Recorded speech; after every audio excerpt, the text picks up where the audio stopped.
Yes. We'll call the meeting to order. Oh, come on now.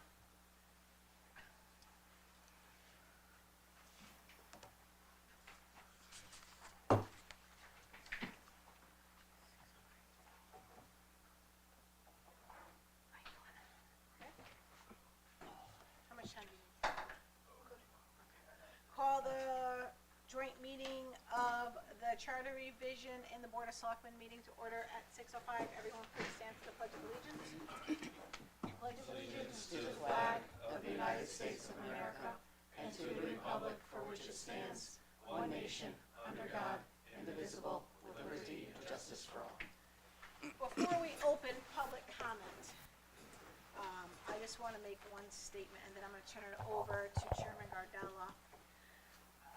We have received a lot of phone calls today, and I want to clarify to the residents here and those that are watching on TV or YouTube. The vote that this board took was initial rejection of several sections of the report as presented by the Charter Revision Commission. All that vote did was trigger a joint meeting to have a discussion. This is why I voted yes. I voted yes to reject the revisions of the town meeting because my vision is very different.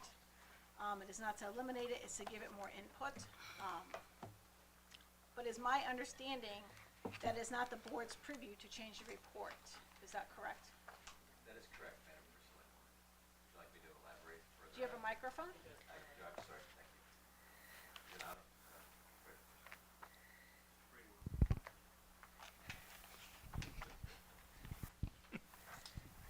Yes, Madam First Selectwoman, would you like me to comment in greater detail on the process that brings us here? So as you all know, the Charter Revision Commission was formed by the Board of Select Persons November 6th of 2024. They've had a number of meetings. They've discussed the entire charter from first page to last page, and they made a draft report, and that draft report was submitted, and this is all pursuant to state statute that we follow. The draft report of the Charter Revision Commission was submitted to the Board of Select Persons, and the Board of Select Persons had that at their last meeting. They had the opportunity to do several things at that time. What they did at that meeting, they made certain recommendations by vote, and I'll go through them in a second, what those recommendations were. And those recommendations were sent back to the Charter Revision Commission.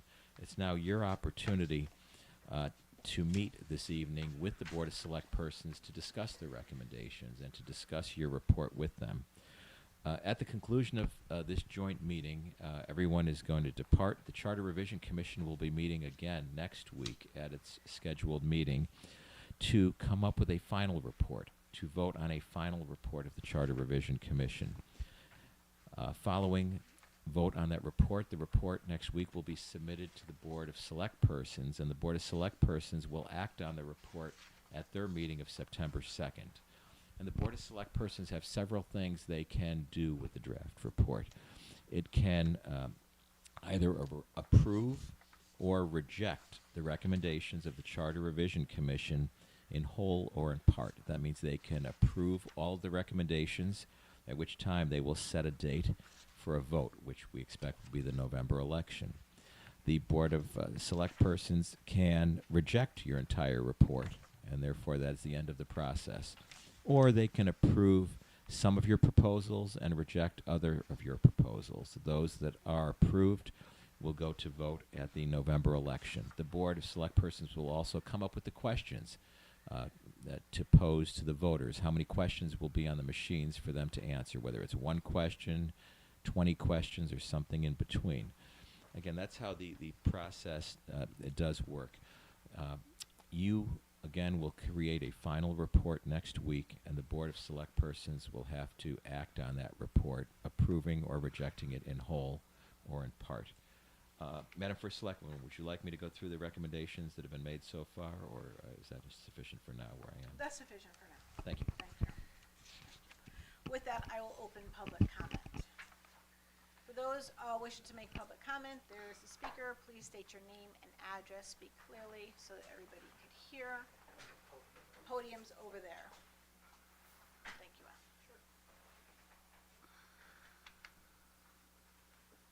Going twice for public comment.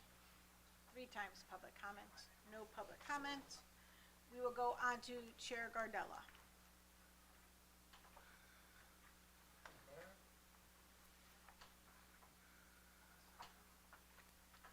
We'll turn on when the screen light is on, you can talk. If you want to Okay. mute it, you just tap. We are good. Thank you. My name is Tom Gardella, and I'm the chairman of Charter Revision Commission. And I'd like to certainly have the other members of the commission let everyone know who they are. So why don't we go from left to right? Naveen Madavala. John Lombardo. Tom Gardella, chairperson. Joanne Sardo. John Stoma. Thank you. The charter, just all what this Charter Revision Commission did, we started forming last December and started our meetings, and we ran about 9 months of meetings.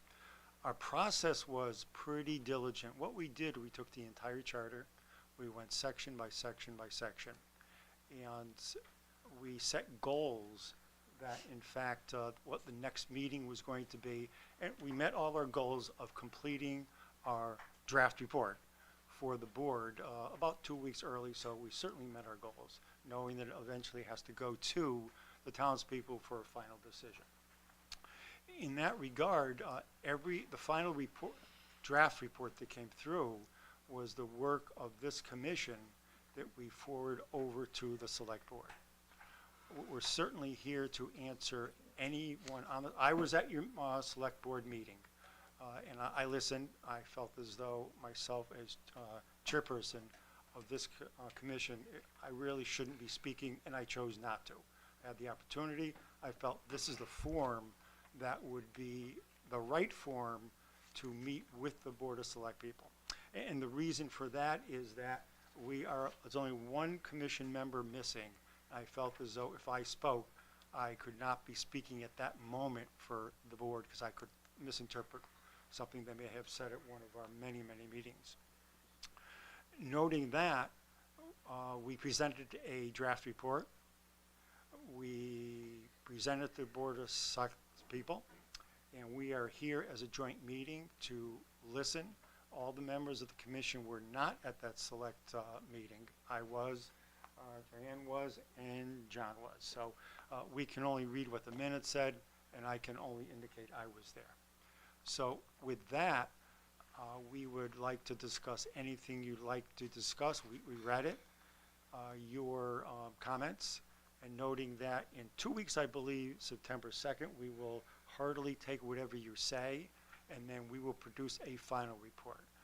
The final report may be exactly like the draft report, but we certainly will not be adding things to it. It will be our draft report as edited and changed in listening to the Board of Select People. With that, I don't know if it's appropriate to open it up to the public to, in fact, speak to this commission, and I leave that up to the first select woman. If we can have the public ask us questions right now. But you know what the issue with asking questions right now? I'm not opposed to if people I should want say to public speak, comment. but I'm sorry. yeah. Wrong Because words, have it at the public beginning, we have it comment. at the Because we end. can't. It is Okay. the most frustrating thing many of the public don't understand. I is they I can understand speak it. And we can listen, and we are not allowed to answer. Totally understand it. Okay. I certainly understand how government works. The fact that maybe we already had open comment and there was none. But if I like to be able to, I know we can't, if anybody wants to ask us a question, we're here. I turn it back to the, I'll call it the chair today, the select woman. And Madam First Selectwoman, if I may, to the chair of the Charter Revision Commission, yes, there was public comment already, and there will be, following your discussion between the two bodies, the select persons and the Charter Revision Commission, you'll also have public comment at your meeting next week as well, prior to you voting on a final report for submission to the Board of Select Persons. That's perfect. That's kind of what I want to hear from the people. So public comment will be after this. The people may speak and we will listen. I am going on mute. Oh, you don't have to go on mute. I would leave it on because we're gonna be having back and forth. We got it. Got it? I think, we will take this line item by line item for the recommendations that you made to us. I think that is the right thing to do, so we as a board, you as a charter revision commission, we can go back and forth and have commenting, Very fine. okay? If I may, but just before we start, all of us up here thank all of you, Yes. including your missing member, for all the work you've done. Thank you. So thank you very much for that time. We know, the charter is, very interesting. When you go back to the 1800s, you go, really? We also know it's outdated and antiquated in some areas as well, and we know that we have to bring it up to the latest codes and regulations in the state of Connecticut. So we do understand that. So I'm going to read the draft reports and comments, and then we'll go one by one, if that's okay. Sure. So the Charter Revision Commission, draft report and comments on the Board of Select Persons' recommendations. On November 6, 2024, the Seymour Board of Select Persons, the board, formed a Charter Revision Commission, the commission. After numerous meetings, public hearings, and testimony, the commission submits the attached current charter of the town of Seymour with amendments as proposed by the commission, including therein and a red-lined format. Subsequent thereto, the board appointed members to the commission and made the following recommendations for consideration by the commission. Following each recommendation is the action taken by the commission in response thereto. Now, we know that, when I read one, there will be discussed but no changes, but if a board member wishes to ask questions about it, we'll go through the chair. Ask questions through the chair, proper meeting decorum, okay? 1, the form of town government, discussed but no changes recommended. Does the board have any questions on this? 2, revision to Charter Section 6.1 regarding the process for considering votes cast for election of the first select persons and Board of Select Persons. Revision, Charter Commission had discussed but no changes recommended. Does the board have any questions on this? No, okay. Number 3, whether the Planning and Zoning Commission should be elected or appointed. You state the appointed commission discussed but not recommended. Do you wish to elaborate on why you feel that it should be appointed but not recommended? I don't have anything. Anybody? No. I don't have any specific thing to point to, no. Okay. Does our board? Okay. Number 4, Section 14.3 be examined in its entirety and revamped. Agreed. See draft amended charter. Section 14.3, I believe, is a town meeting part of budget.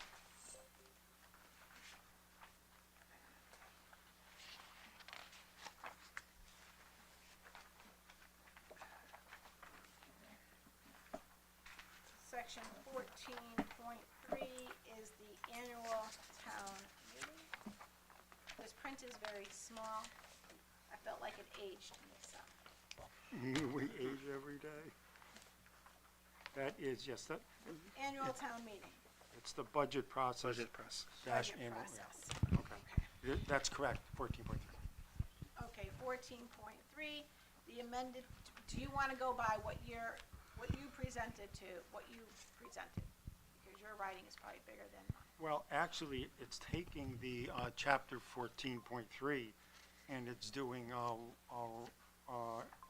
lots of changes and not whiteouts, but red lines, so that could be very difficult. Okay, Unless where's, oh, it's not If there. you like, I can go in a very high level of what Okay, the yeah, or we changes get are. it up there and you can see it, otherwise, there's lots of reds on this. Getting rid of some of the wording that is like very not understandable. It was very difficult to follow. You could tell it had been amended on various times over the years because parts of it were redundant. It didn't flow well. One would have to jump around trying to read the process. So we tried to treat it more chronologically, we being the commission. The commission did not make any fundamental changes to your budget process, so you know. They did little changes. They changed the dates when budgets would have to be presented, when they'd have to be submitted, that the Board of Ed and the town budget would also be provided in detail and line item detail, even though the Board of Ed is a one-line budget, as you know, versus the town. it provided for the opportunity of full transparency so that the public and everyone can see the line item details in both budgets. Those were the main changes. The Charter Revision Commission went back and forth and discussed over at least 3 nights, I think, if I'm not It mistaken. was 3 meetings, it took 3 us, meetings. the budget The section. budget, should the process be changed to eliminate the town meeting, to keep the town meeting, we talked about the referendum. They left all of that the same as it is right now. It just flows differently, it's written better and much more easier to understand, but it didn't change. The report doesn't change the process we have as a town right now. That's a correct statement. The one thing I liked about 14.3 was that you put in the set dates for our town referendums. The town meeting was one date. This year, when we went to vote on our town budget, the date was when everybody was away on school vacation. You know, the town meeting, right, or the town referendum, the town meeting before it goes out to referendum, should be a set date, whether it's a third Thursday or the second Thursday of the month. This way, both the Board of Select Persons and the Board of Education, and everybody knows that not to schedule a vacation during that time, and the Board of Selectmen is observing when schools go on vacation, and the school knows that this is important, that everybody should be there. So I did like how you had, I think it was the third Thursday of the month, or was the second Thursday of the month. I liked that part. Did anybody have? I had a question on the dates that were moved for the budgeting process. Can you explain? You said it, I believe our town attorney said some of the dates were moved. How did we move those? We made it clear, as Anne Marie said, so that everything was set. Right, And you'd have to read section, within the section. right. But did we move up some of those dates? No. No. No. No, it was, the dates were set, so we would have our Board of Selectmen meeting, and we would set, the referendum date is this date, without taking into consideration when the Board of Education has school vacation. That happened this year. So now what the board, the Charter Revision recommended was that the town meeting is held the third, I'm using this as an example. the And I'm third- looking exactly here as you And speak. the town meeting is the first Tuesday of April rather than no later than May. It's a very defined date. And one date they did push up, for instance, was, it used to be the Board of Finance would have public hearings called no later than April 10th. That was moved up to the third Thursday in March. It was moved up a little bit to give an opportunity for the public to have those numbers more in advance of the annual town meeting. Okay. Because I'm just hearing some people stating that as it is, the Board of Finance doesn't have all the numbers in early, like for health plans and things like that. So why are we moving it up even sooner if they don't have the data that they can work with for to make their budget? Well, and that makes sense, but we wouldn't get the health budget numbers, the health insurance numbers do not come in until the end of June, sometimes July. The same with the state aid coming to the municipalities. Right. That's a problem every year, estimating what state aid you'll be getting. Okay. So we wouldn't have So those. so it wouldn't make any changes with how the Board of Finance can get their information in a timely manner? No, so when we did with our health insurance this year, we went with the state plan. We can lock in every 2 years Right. or for 3 years or however it is. So we know what that rate's gonna be for 2 years or for 3 years. This year, we had to change health insurance carriers, as we know, because their insurance jumped so high. So that's what the reason why it was dragging for so long.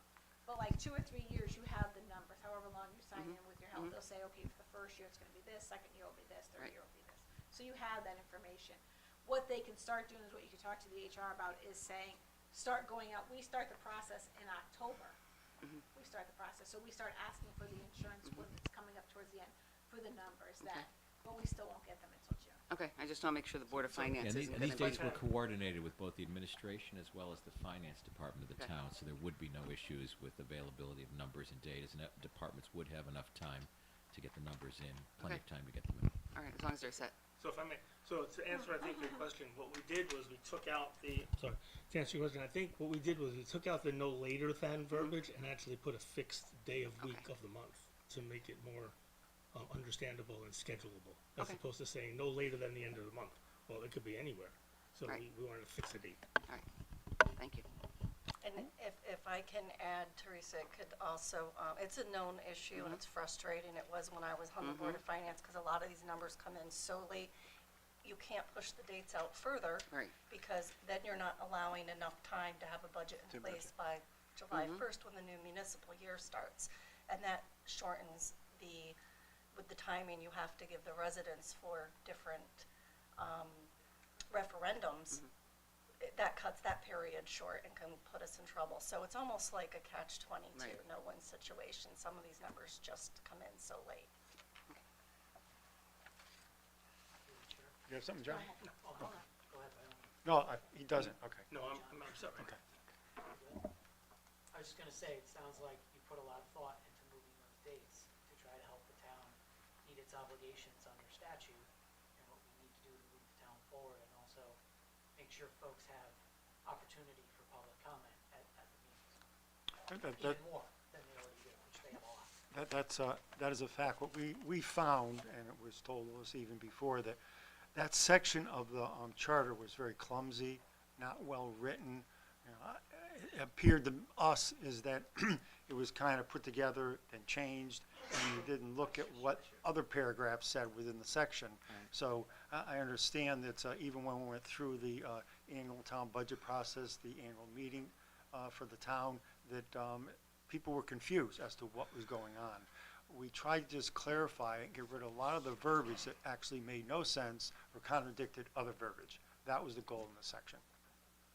No changes except to make it clear, and that's it. That was a good goal. Okay, and then next thing that you changed in your thing in the budget was you had that and then the town meeting. Where we got to, sure I have it.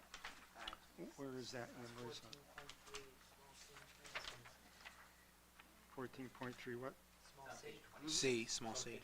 26? Okay. my glasses, and I still have to hold it out. Holy cow. Okay, I'm on 26. It says page 26 or 25 at the bottom of the page. 26 of 45. The annual town meeting shall have It the. says 25, doesn't make sense. Mine Where says it says the annual town the annual town meeting shall be held, is that what you're talking about? Yeah.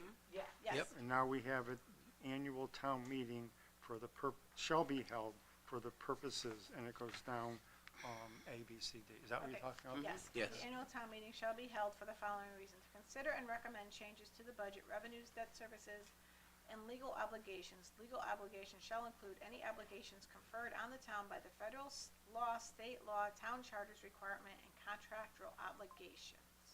That was A. B is to consider and act upon such other business stated in the call of the meeting. Then it says, and the red is anew, each department, board, agency, or official of the town shall have representation present at the annual town meeting to discuss activities and answer any questions that the townspeople have about the budget request. Right. The question and answer period is what I'm talking about in a town meeting. If Joe Q. Public has a question about Public Works Department, we'll say, and the line item for roads, and how come the roads, line item was cut, or how come the roads are down at 50 when we know it costs $300,000 to do the roads, right? That is a question they should be able to answer the department. But in all the town meetings I have been at, that has not happened. That's why they changed the writing, I believe, speaking on their behalf. Right now, it just says that the Board of Finance chairman shall have representation present at the annual town meeting to discuss the board's activities and to answer any questions. This change mandates each department, board, agency, and official of the town to have representation at the meeting. So you get the people that So they deal can with the talk nuts to and the bolts every details. day, who are the most Correct. qualified, as opposed to someone who can say, well, they told us they wanted this. You'll have the public works or the fire or the police person there who can articulate in great detail to answer the And we public's can questions. file the town meeting somewhat as a workshop so that the back and forth questions and answers are forthcoming.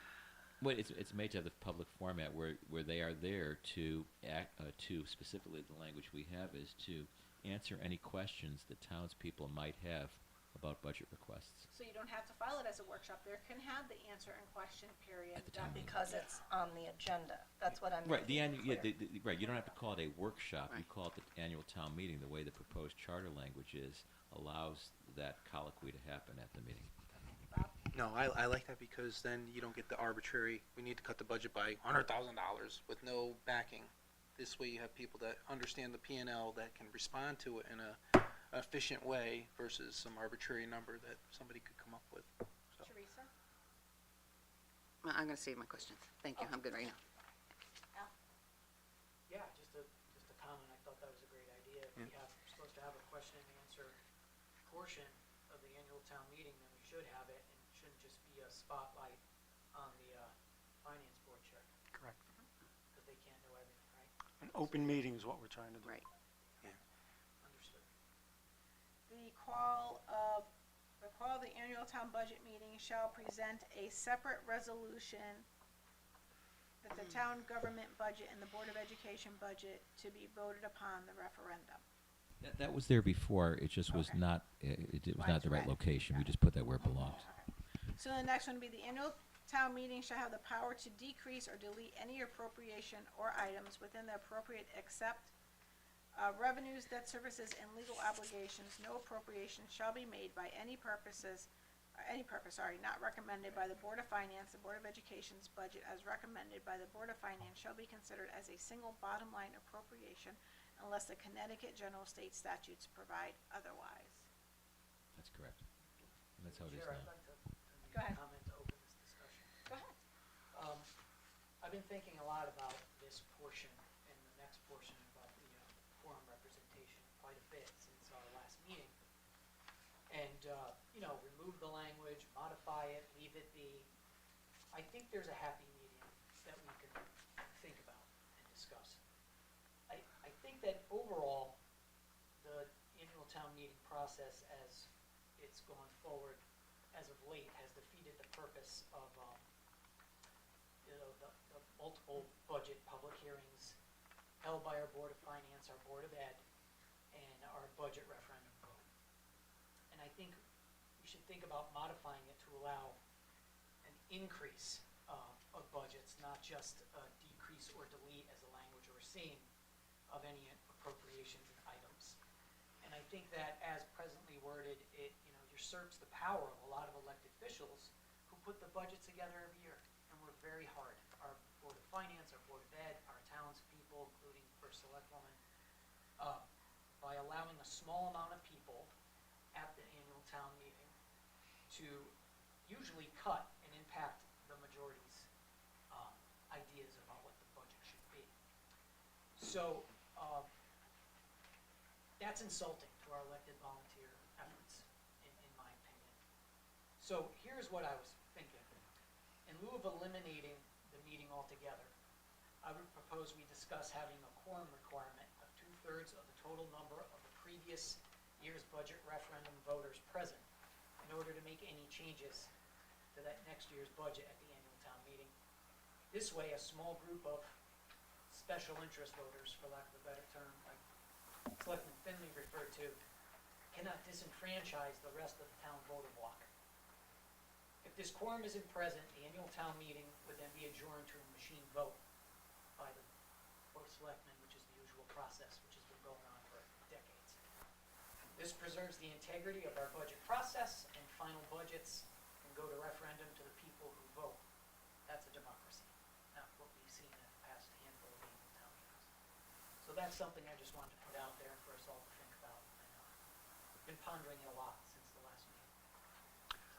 Could you restate or reclarify where you were talking 2/3? Could you reclarify that section? It's 50 now. Yeah, so. By the it's- way, just as a notation, Sure. at that meeting, the one where, the final meeting before it went to referendum, I would not, opinion only, I would not say it's a small portion.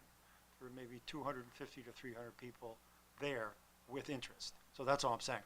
It's not a comment of any regard. No, That I was not a small amount of people that were interested. I just respectfully care. disagree. Yeah. It's much less than the voter bloc that comes out to vote at referendum previous year, we usually get between 2,000 and 4,000 people. So to let 50, 250, 600 cut the budget, increase the budget, that doesn't sound to me like a democracy. That's what I'm saying. So if you have a quorum requirement of 2/3 of the total number of the previous year's budget referendum voters present at that annual town meeting to make any changes, I think that prevents those special interest voters, for lack of a better term, because for somebody to come up and make a vote to cut a budget, $750,000, without any backing or any statement of why, where, what, how, when they came up with that number, to me, again, is insulting to our elected officials who wrestle with these budgets for months at a time, including our first selectwoman and our town finance folks, Board of Ed and Board of Finance people, who are the vast majority all volunteers. So while I respect your opinion, I just respectfully disagree with that. But that's what I was getting at. John? So,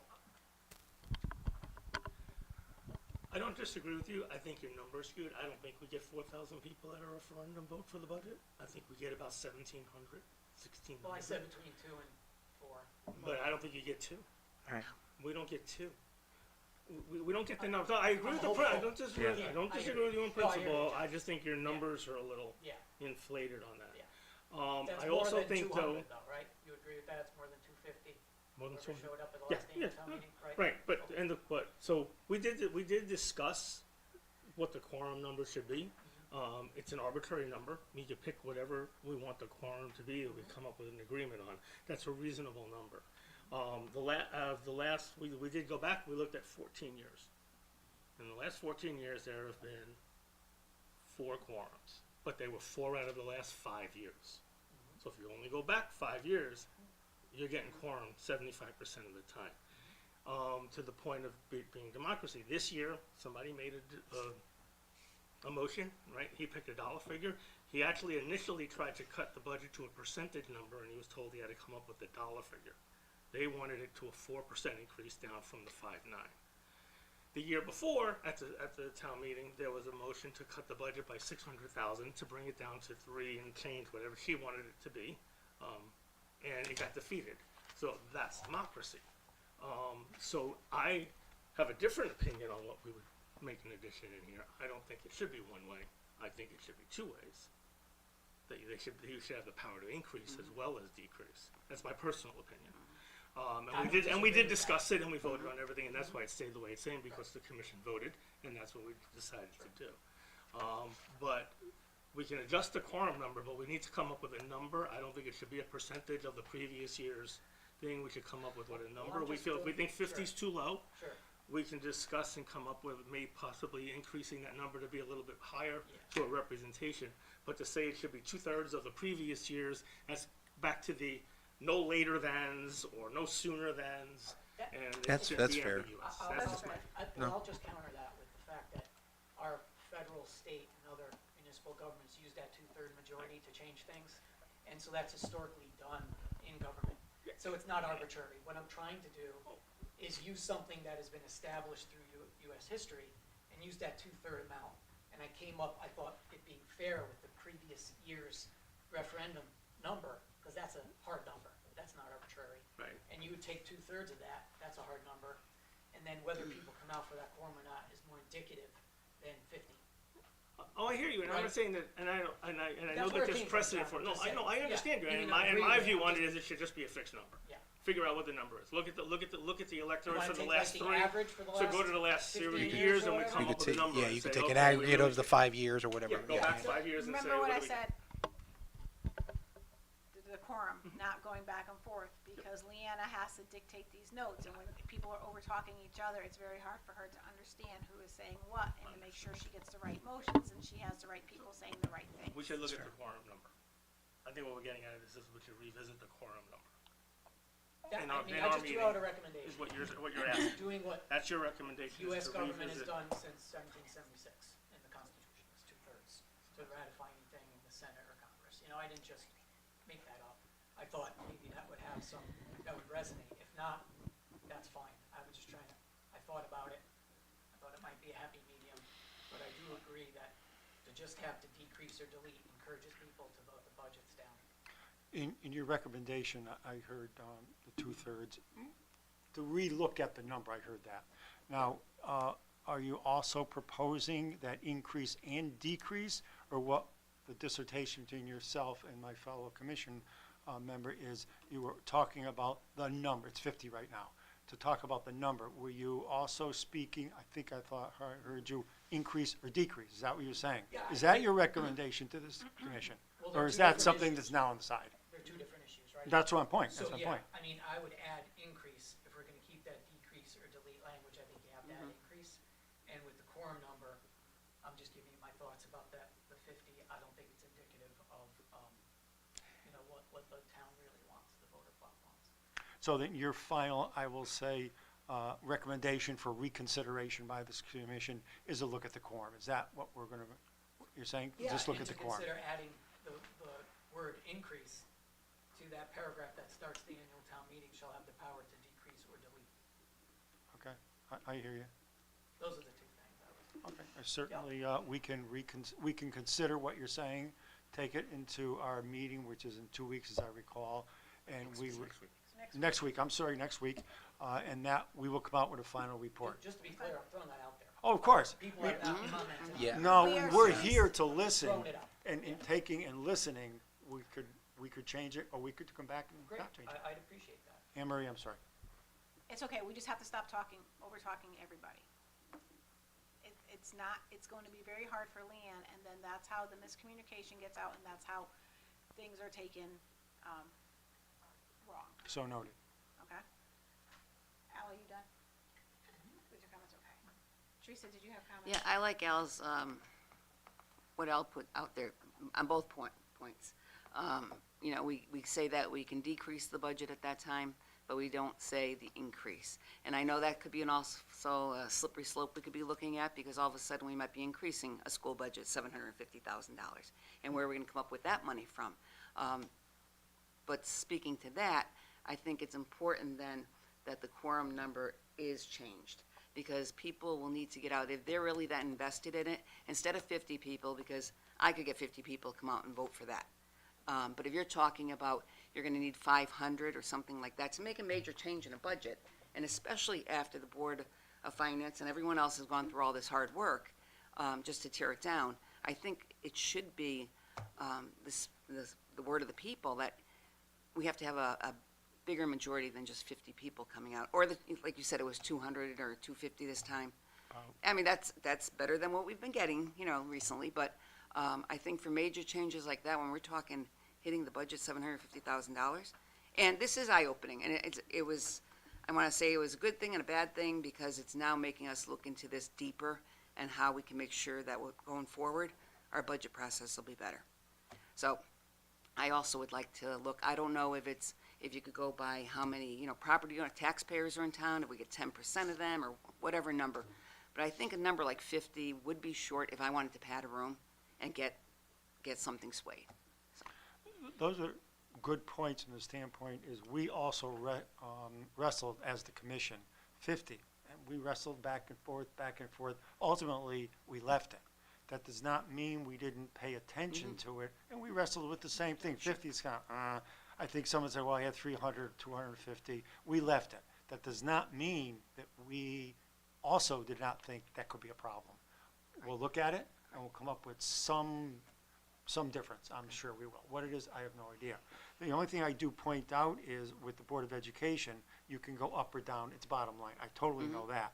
I believe, and Council, you can help me, or Kurt, you can help me, is that if someone wants to make an increase or a decrease in the town side, they have to be very specific. I'll say something really silly.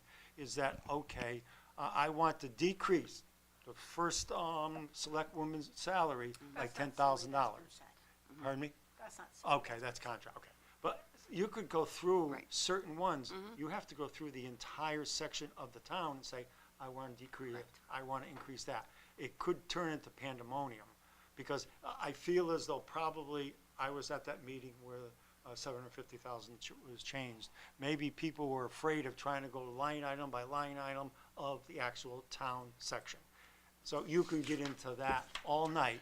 I want to reduce, what do you call it? New pickup truck for the, no fire truck, no this, no that. Reduce a bunch of things that could become pandemonium. We there all night and get nowhere. That's my only point on the up and down. Board of Ed, it's simple, up or down.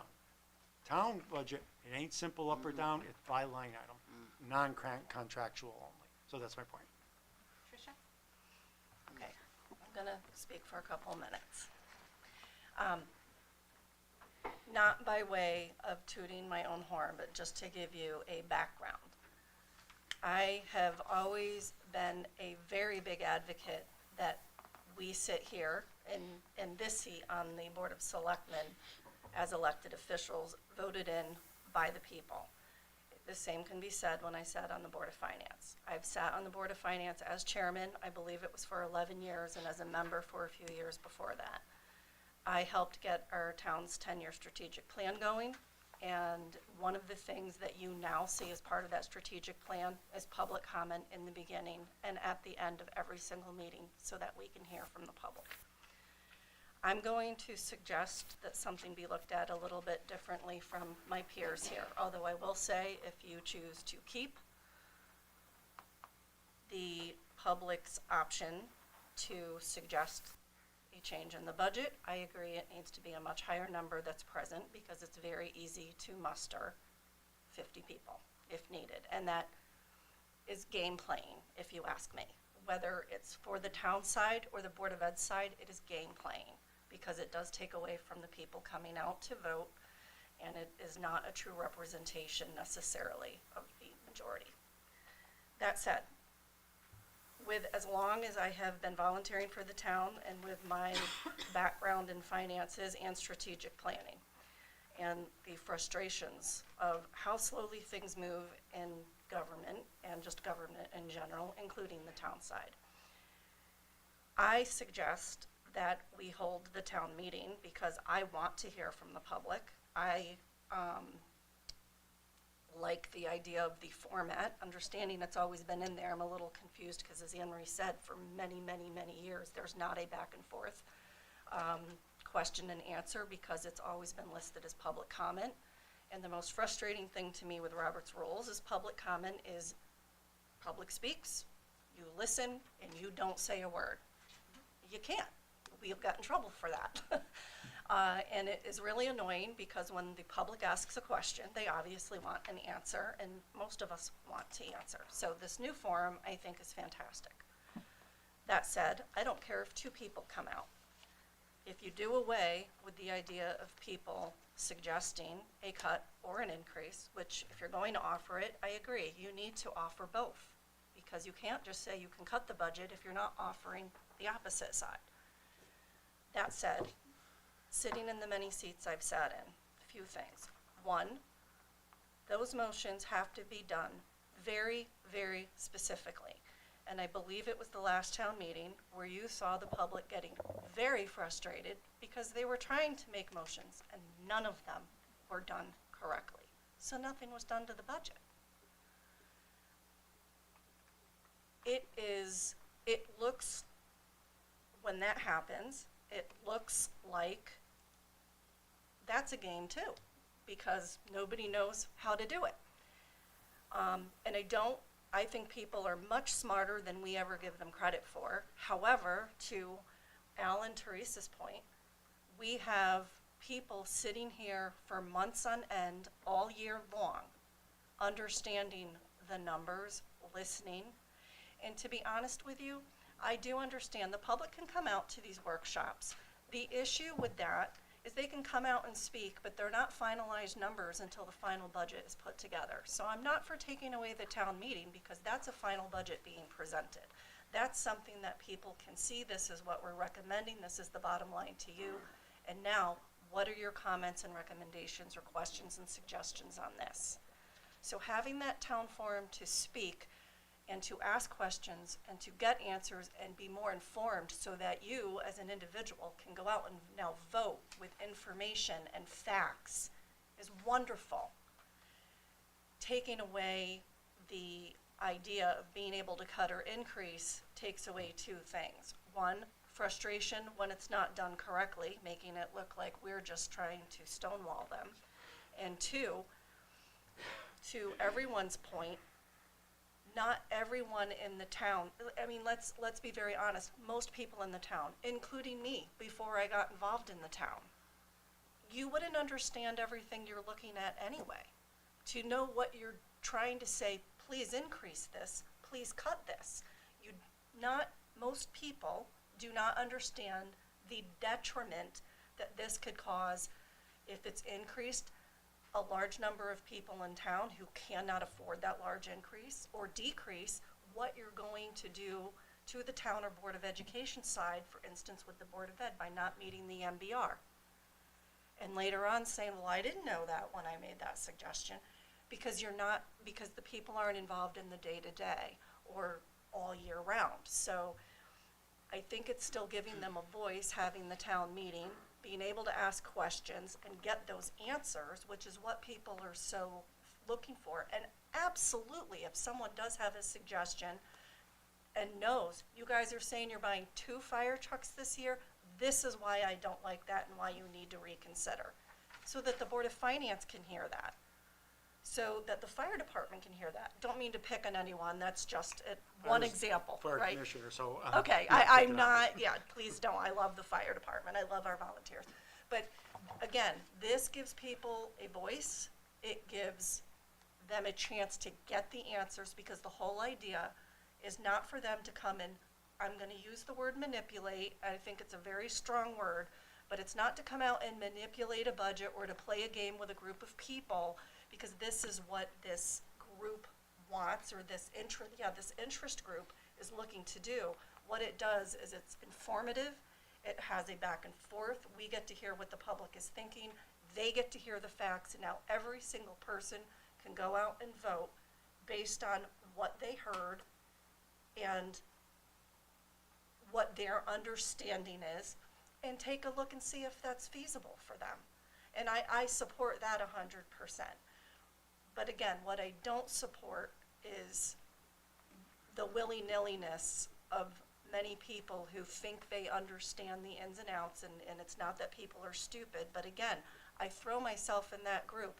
I could come out 30 years ago when I wasn't involved in town and say, oh my God, what are they thinking? Like, I can't afford this increase, I'm gonna vote no, and I think they should cut the budget at least another $750,000, which we've been using all night. Well, I didn't know a thing about those line items or what that $750,000 might do. So I think this gives, the public has some rights here. You elect your elected officials. Don't elect the people that aren't doing the work that you really believe they should be doing for you. Don't elect the people that aren't asking the tough questions or challenging or trying to make the right decisions for the town, right? And you have your voice when you go out to vote at these referendums. And you have this chance to come out and speak and ask a question, or if you're shy, ask someone who's not shy. There's always someone in the audience that's willing to ask the questions for you, so you can get the answers and be more informed. Support that 5,000%. So that's what I would suggest you take a look at, is still allowing that town meeting to take place with the taking out the messing around with the budget part and just making it a conversation, the questions, the answers, and allowing the town to make recommendations on specific items so that the Board of Finance and the other departments can hear that. The other items you've put in there, I think having the department heads are great. The set dates really creates consistency. That's all wonderful stuff. And I thank you for that. So I would ask you to consider some things I said, and I'm always around if anyone has any questions. Let me try to summarize in my mind what you've indicated is that as far as having the annual town meeting, maybe a clarification for public is that I've seen where people believe, I've seen public comments in social media, that this commission has in any way recommended eliminating it on that meeting. The answer is no, we did not. Our final report does not say that. Right. This commission adamantly, I don't know where that came from, We did not want to eliminate the annual town meeting. We all know that. Okay, but it's out there in the public, and then I Yes. also heard that, well, the select people want to get rid of it. I cannot speak with the select people, and I can speak as chairman of this commission. We did not change it. There will be, unless some next commission does, there will be, we don't even address it in our final report because we're not taking it away, so let that go to the public. Now, I was a little unclear, that, are you saying that, it appears certainly you support having the annual town meeting? I do as a commission member, and so do my fellow commission members. But you were indicating not to have votes on anything, or I totally missed that? What were you saying after? We're talking about having votes increase and decrease. I'm not clear what your position was. My position is if you insist on keeping that in there, you need to have both decrease and increase. Okay, Right. now I'm with you, okay. But what I'm suggesting you consider is eliminating that part entirely. Eliminate I think she's any voting meaning at all? taking Make it a out, public I think, session? if I was to read this right, taking out the shall have the power to increase or decrease or delete appropriation. Correct. And That's what I'm again, hearing. the reason is because people make the motions, but they have to be done very specifically in order for the motion to be carried forward. That's true. Many times people do it, they don't understand what they're doing, and the motion is automatically shot down because it's not done properly. And then people feel like we're stonewalling them. And also, again, I think what many people, I think what everyone on this board, and anyone can speak up if they disagree with me, if I'm misspeaking for anyone, but I think what everyone on this board has said tonight, and well, we haven't heard from Bob, but in the past, is it takes away the knowledge of the people working on the budget who's coming up with those figures. When you're coming out from the public, I can look at a room full of people, and the majority of people, I would bet all of my limbs, don't understand what's gone through and into that budget and what a large cut might mean, or what a large increase might mean, because there's very significant ramifications for that. For instance, if you cut the Board of Education by a certain percentage underneath or if you cut them underneath what's required, we go below the MBR. It's a very complicated number. It's not just going to be thrown out there. But if the state determines you've done that, well, now you're paying more and you're not getting as much of. I'm aware, as And vice, right, I okay. chair the Board of Ed, so I'm very clear how You're very that clear, works. right? But seriously, people in the public, and I'm not calling them stupid. I'm again throwing myself in there before I was involved in town. You think you know what you need to cut to make it more palatable for people, but what you don't understand without sitting in these seats all year round is the ramifications of those changes. That's why I'm saying to eliminate that portion. And I think the part of the town meeting is to get facts, get your questions answered, and be able to go out and vote appropriately or share your knowledge with other people who couldn't attend, so they could go out and vote appropriately based on facts and not, as you said, these rumors that go around or I heard the rumor, we misinterpretation. wanted to get rid of it, so no, it's not true. So, Now, so you are in favor of the annual town meeting, fine, and if there is changes, you want to either eliminate the increase or decrease, or, I would eliminate it, to be clear, I would eliminate it entirely. That Okay. was my first preference. Okay. If you insist on keeping well, it. it's not an assistance, We it's a do discussion. need, no, I understand, but I'm throwing an alternative Okay. out there. If it's still in there when you come back, I would expect to see a much higher minimum number of people that have to attend, and also the ability to increase or decrease. Okay, increase or decrease, potentially change the quorum, or whatever you wanna call it, and keep it. Okay, I got you, I'm sure the commissioners, other commission members heard it. Yeah. Okay.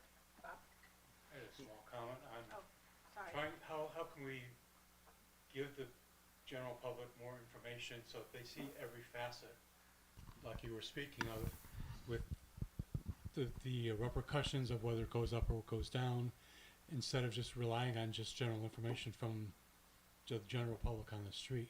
Is there a way that we can maybe start before the town meeting and show them just examples of the way government works or the way things are. They'd have to, you know, the struggle, John, is the interest has to be there to do that research ahead of time. So there's things we can make available.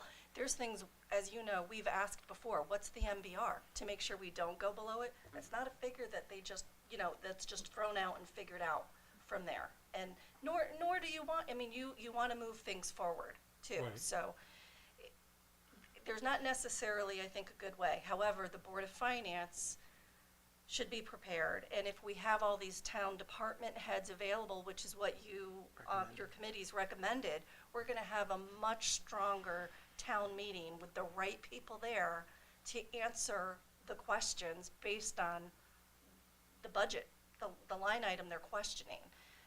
So I think And I that, think that would be good for the it's- public as well. it's more in the now rather than ahead of time. But I don't know that there's much more we can do ahead of time because we make the budget available for people to review. And there's just things that we don't know in advance or even at the time to just put that information out there. And they can look, they can read minutes, they can, again, it is some work in compiling, but the minutes are online.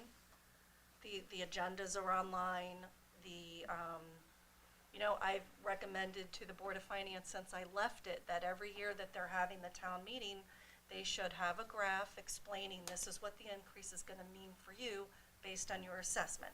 That was always very helpful when I sat as chairman of the Board of Finance, so people could see, this is what it means for me annually. People understand it better. So there's preparation work, but the Board of Finance has to do that. We don't, you know, we don't sit there. And that's up to that board now.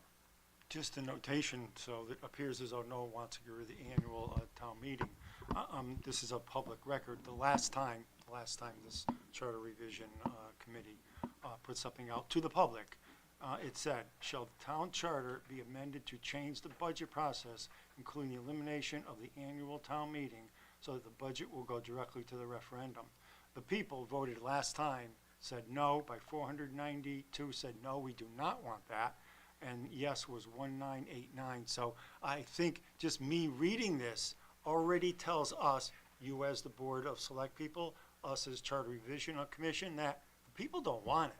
So I don't think we should continue saying and making any changes. The people don't want it. That's a significant vote, and I would imagine the vote would be the same X number of years later.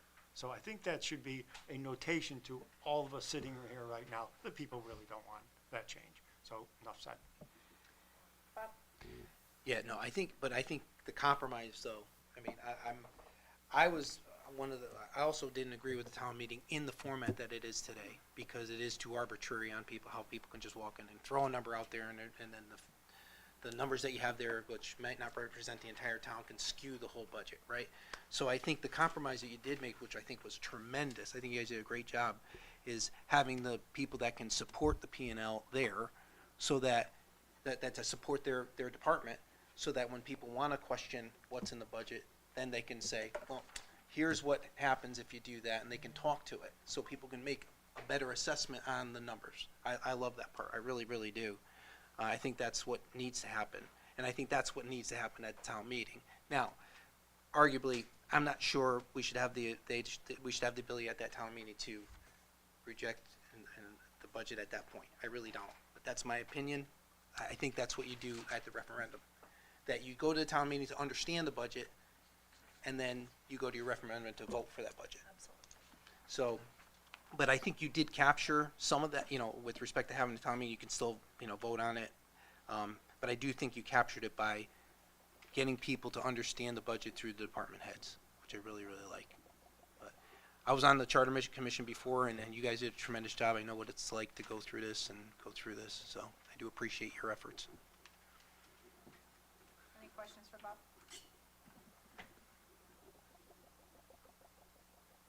I'm sorry, I'm writing what you said down. No, it's fine. Sorry.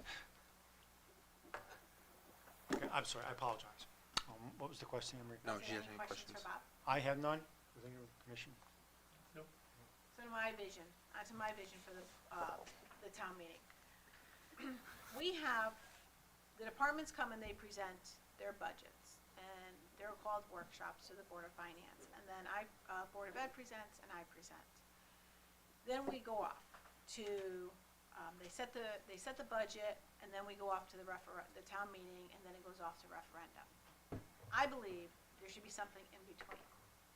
This is where I believe the Board of Finance is there, the department heads are there, similar to a town meeting. People have their back and forth, but the Board of Finance listens to what the people are saying. Before they set that final mill rate, before they set that final budget, they are listening to what the people are saying, the 2/3, however many people you guys pick out that quorum, they're listening to what the people are saying, and then they close that public portion of that meeting, and then they go in and they're working on the budget and they're setting the mill rate and they're setting it right then and there, and for there it goes to referendum.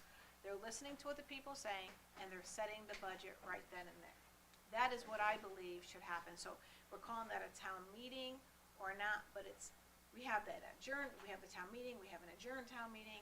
We know the dates we're gonna have, but I just think it's important for the Board of Finance to be there, the department heads to be there. When someone says, I think we should cut Public Works $300,000, or we should cut the police department's overtime by $225,000. The department heads, like Bob says, are there to say, if you do that, it's going to do X. You know, by cutting the Board of Ed budget, it's going to do Y. By cutting Public Works salt budget because it hasn't snowed or because we haven't had anything, it's gonna do this. This way, they have an understanding. I think the important part is to educate and to explain. Part of educating is explaining and having that one-on-one conversation with the public so that they understand that it's not just, well, it's this or it's that. It's, no, by doing this, if we cut that, we're gonna kick that can down the road, or if we do this, we're not gonna be able to fix this, or if we do this and the truck breaks down, we don't have anything to do that. So I think by having that town meeting, maybe we're not, it's called the town meeting, but right from that town meeting where we have that open public comment, the back and forth between the Board of Finance, the residents, the department heads, then they close that meeting, and then they set the mill rate and they set the budget from there, and then it's set to go to referendum. That's what I think. I have a question through the chair, please. Sure. So, Isn't that what we do now? I'm unclear what you're saying. I No, just that's had a not what we question. do. because Or it can't, sounds another like- meeting? Well, just point of order. Yeah, I just go wanna on, make sure I ask her a Yeah. question. So Anne Marie, how is what you're proposing different from what they already changed in the meeting? It's, they're having that meeting right there, and then the Board of Finance is closing. It's So the what it board, is. you're adding like the Board of Finance after that meeting, taking what they hear, set the mill rate, set the budget, and send it to referendum. After they had the public input, yeah. So it's fresh in their minds. So it's That's fresh. what you're adding. They're not to the- closing that and then waiting another month or another week to go to another meeting. They've heard it, and then the people are hearing the back and forth of what the Board of Finance is going to do. They're hearing what they're doing. The Board of Finance hears the people. It's right there in that meeting. It's not prolonging it, and it sends it to referendum. This way, if it fails again, we have that time to go back. It's not putting us on a time crunch. I just wanted to understand how it was different and make sure I was clear. Thank you. Yeah, I have the That's a same better question. How is that explanation. different? Okay. That was one of the many options we discussed in the 7 hours we debated this. But where we struggled was doing it, where we didn't get to was what you're recommending now, which I like to hear, and we'd have to mull it, but putting it in the same meeting. We were struggling to get that extra session in there, and that's where I think we kind of got a little stuck. Or at least I got stuck in my head, saying, yeah, do we send it back to the Board of Finance after the town meeting? But you kind of do, but you're doing it the same night, is what you're recommending. You're doing the same night. In our charter, the Board of Select Persons, we're in charge of the government. We're in charge of ensuring that charter laws are being enforced, and our ordinances are being enforced, and our departments. The Board of Finance is the gatekeeper of all the monies in our town. That is what the Board of Finance is elected to do. So they should have the charge of, when we have that meeting, that open town meeting where there's discussion going back and forth between the department heads and the residents, that they close that public meeting that night. And then they're mulling it. They're not waiting another week or another day to go through. Everything is fresh right there. And then they have public comment to make sure that okay, we got this. Or if another resident says, well, hey, you know, Mr. Joe on the Board of Finance, why didn't you take our recommendation under public comment? Then they're going right back to the Board of Finance, because that is the Board of Finance's charge. It is not the Board of Selectperson's charge, it's the Board of Finance's charge to set the budget and to set it out for referendum and to answer the questions. Okay, Understood? understood. So, it's another Thank you. recommendation to come before us, absolutely fine, we'll look at that. Okay. So, are we all set on that statement?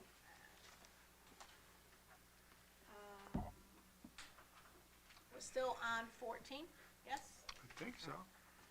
Were there any other questions for the budget? 14.3 in its entirety.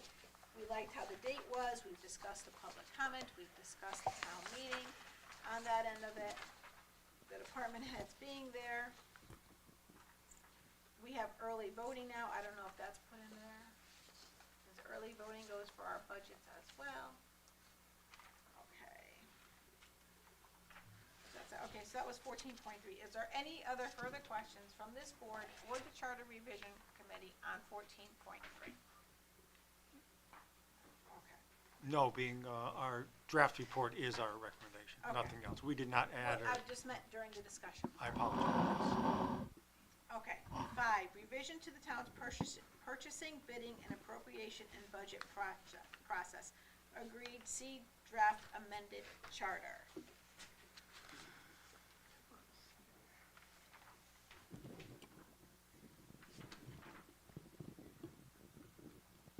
Do you know which section that is? 15.2. You're welcome. Special town meetings, a special town meeting shall be called by the Board of Select Persons whenever there is an action to be taken upon any of the following items not acted upon at the annual town meeting. Any resolution making appropriation of more than it was currently 100,000, you've now pushed it up to 150,000, and was not included in the annual budget.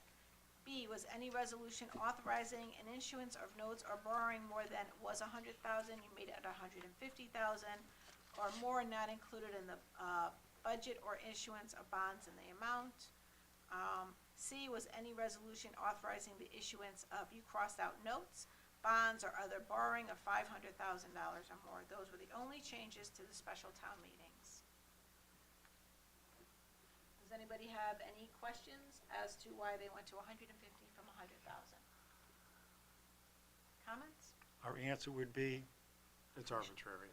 We Okay. had a recommendation The by, result from the board was 125,000. the board wanted to increase it. Was it 125? They went to 125, it was by a selectman who is no longer on the board, made that recommendation. We said it's arbitrary. Where'd the 100 come from back then? I have no idea. What do we increase it to, 20 million? Do we back it down to $1? Arbitrarily picked 150,000 with no research. Okay.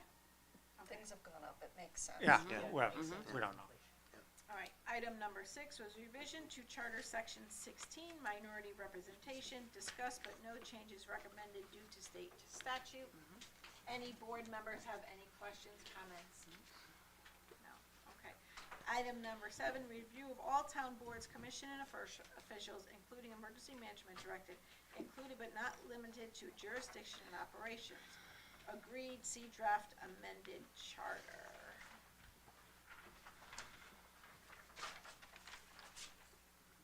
That was,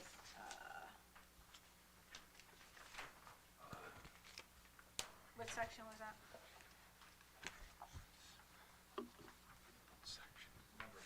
Yeah, there's The number section? yeah, there's Oh, different okay. ones. Any questions on that? No? Teresa? No? Al? Trish? No. Bob? Okay. 8, remote meetings. Page, discussed but no changes recommended due to state statute. Questions, comments, discussion? No? 9, the process and requirements creation of meeting agendas. Discussed but no changes recommended.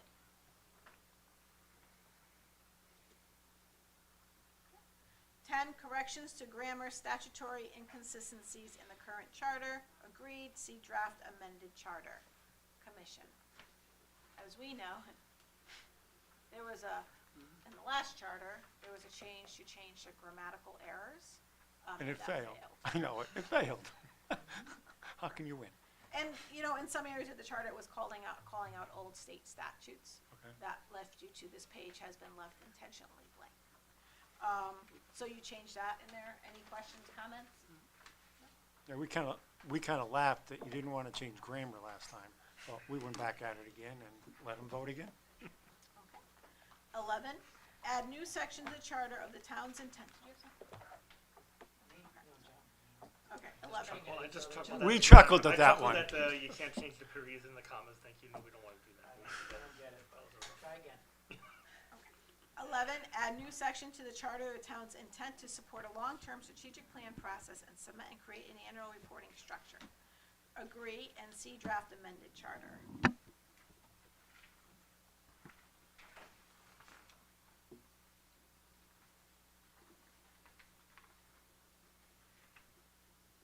What section was that in the charter? It's on page 6, Madam. Page 6? It's under the responsibilities of being the full select person, third select, and the former first select person shall, a new section, be responsible for development and implementation of a 3-year strategic plan that outlines the town's vision, strategic goals and objectives, and strategies for achieving these goals. This plan shall be reviewed, updated, and presented to the Board of Select Persons quarterly to ensure its continued relevance and effectiveness. Okay, that was under 5.2, specific powers and duties. Thank you. Any comments, questions on that?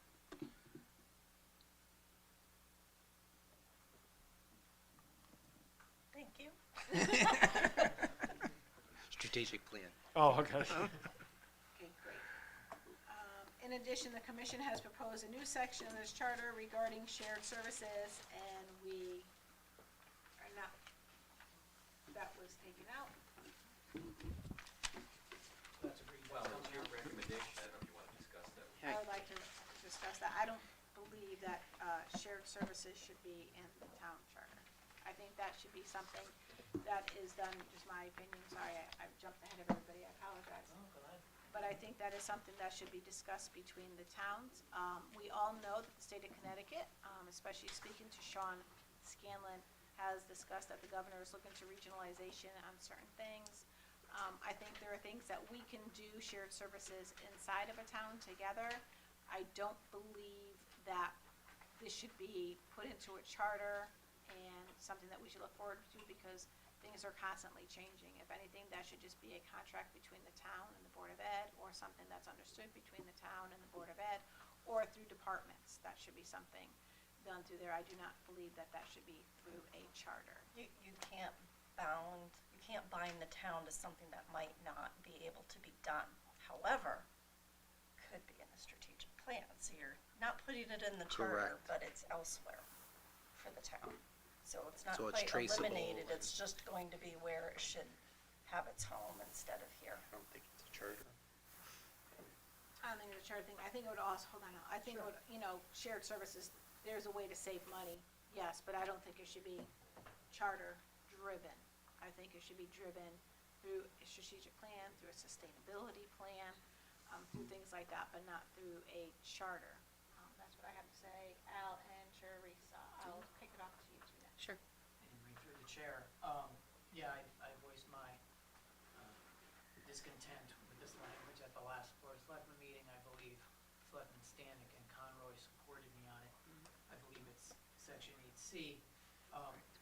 Connecticut general statutes, there are no less than 4 that come to mind that talk about this, and we'd be violating state statute. We got Connecticut general statute section 10-220, which talk about duties of a Board of Ed. We have Connecticut general statute section 10-222. The Board of Ed has discretion regarding its money.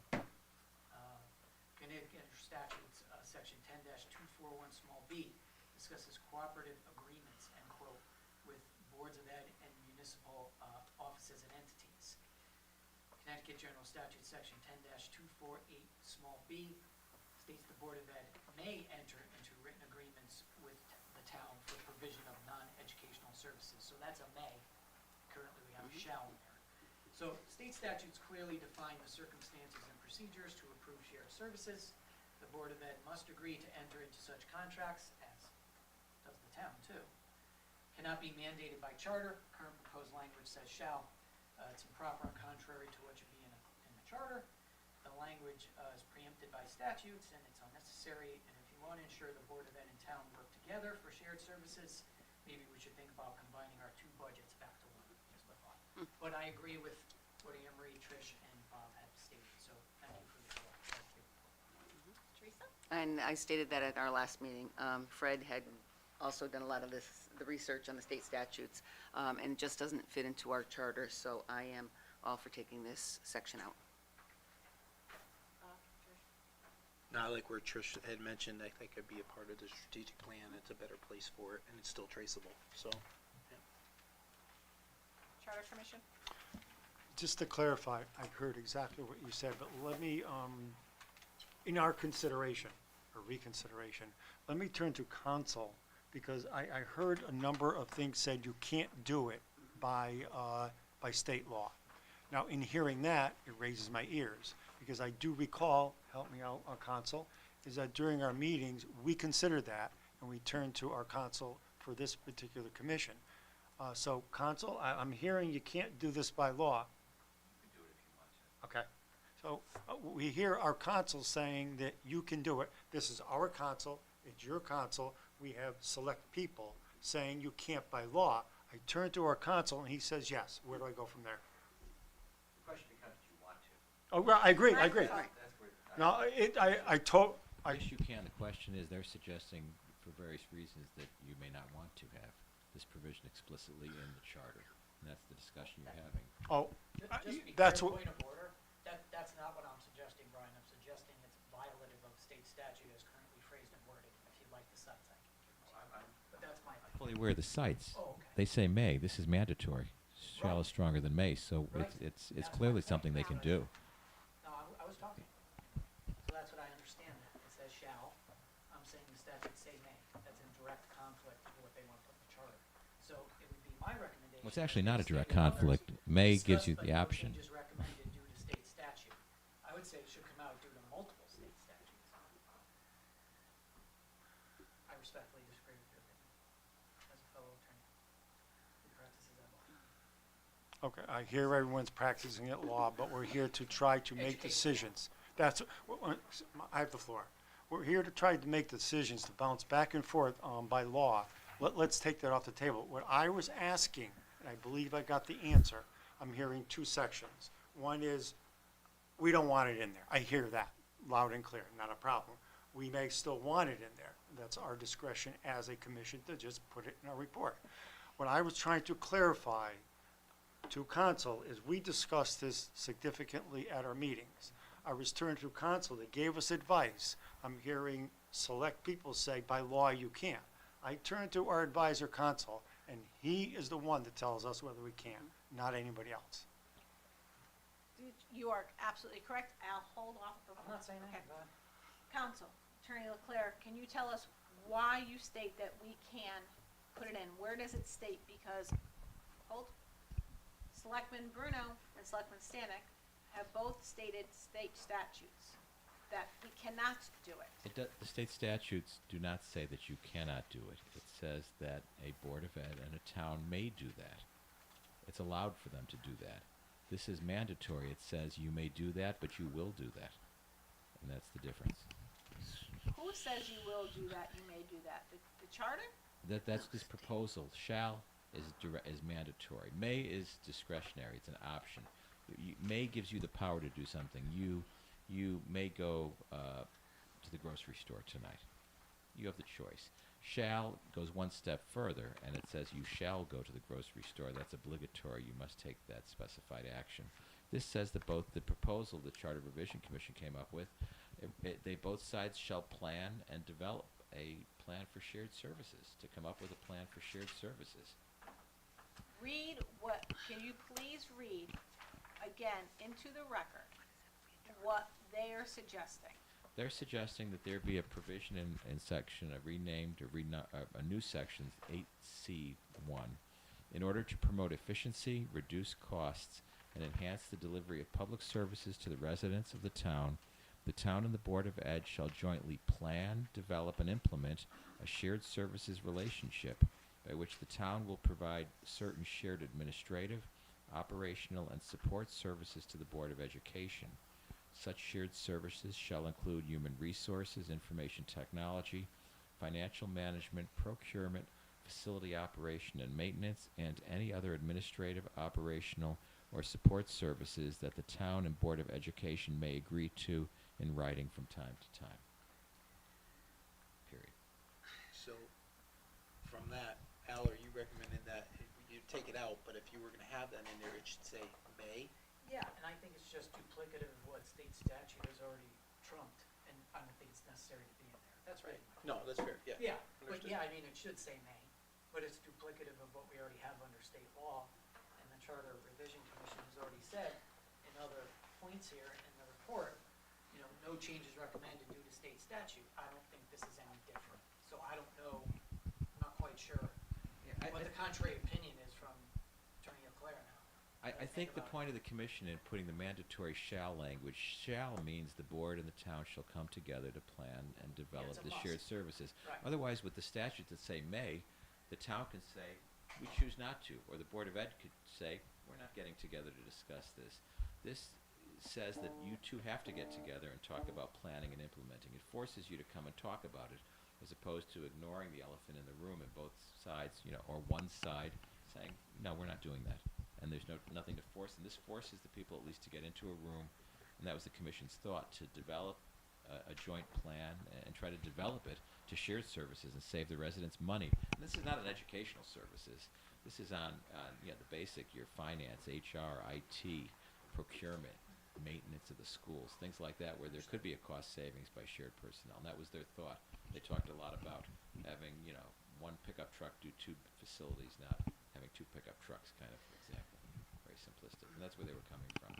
Understood. That's a good point, and it was our goal, I believe we achieved it by putting this paragraph in that you have read. It's new, we're trying to make efficiency.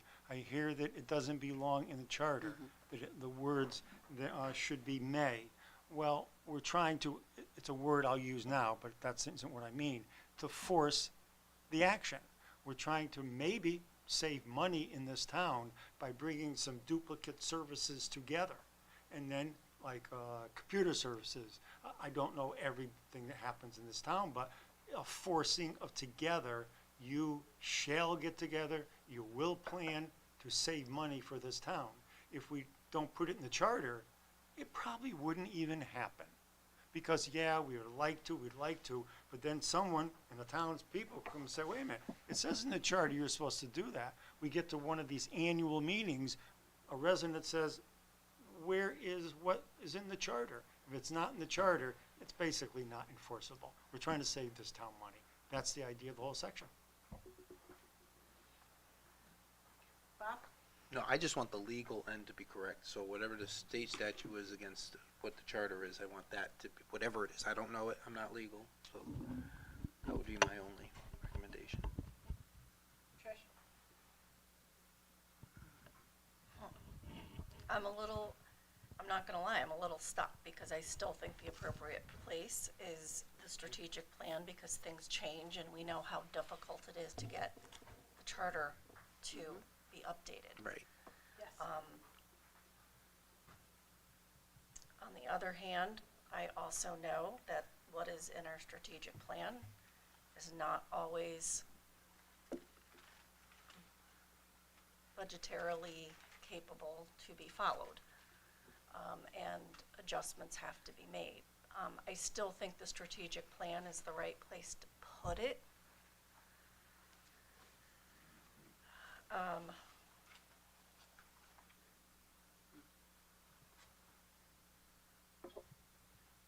I'm just gonna leave it at that for right now. I mean, I like the strengthening of it being in the charter, but I still think, if I'm gonna be honest, the right place for it is in the strategic plan, which really needs to get around and be shared and understood and followed more diligently, where able,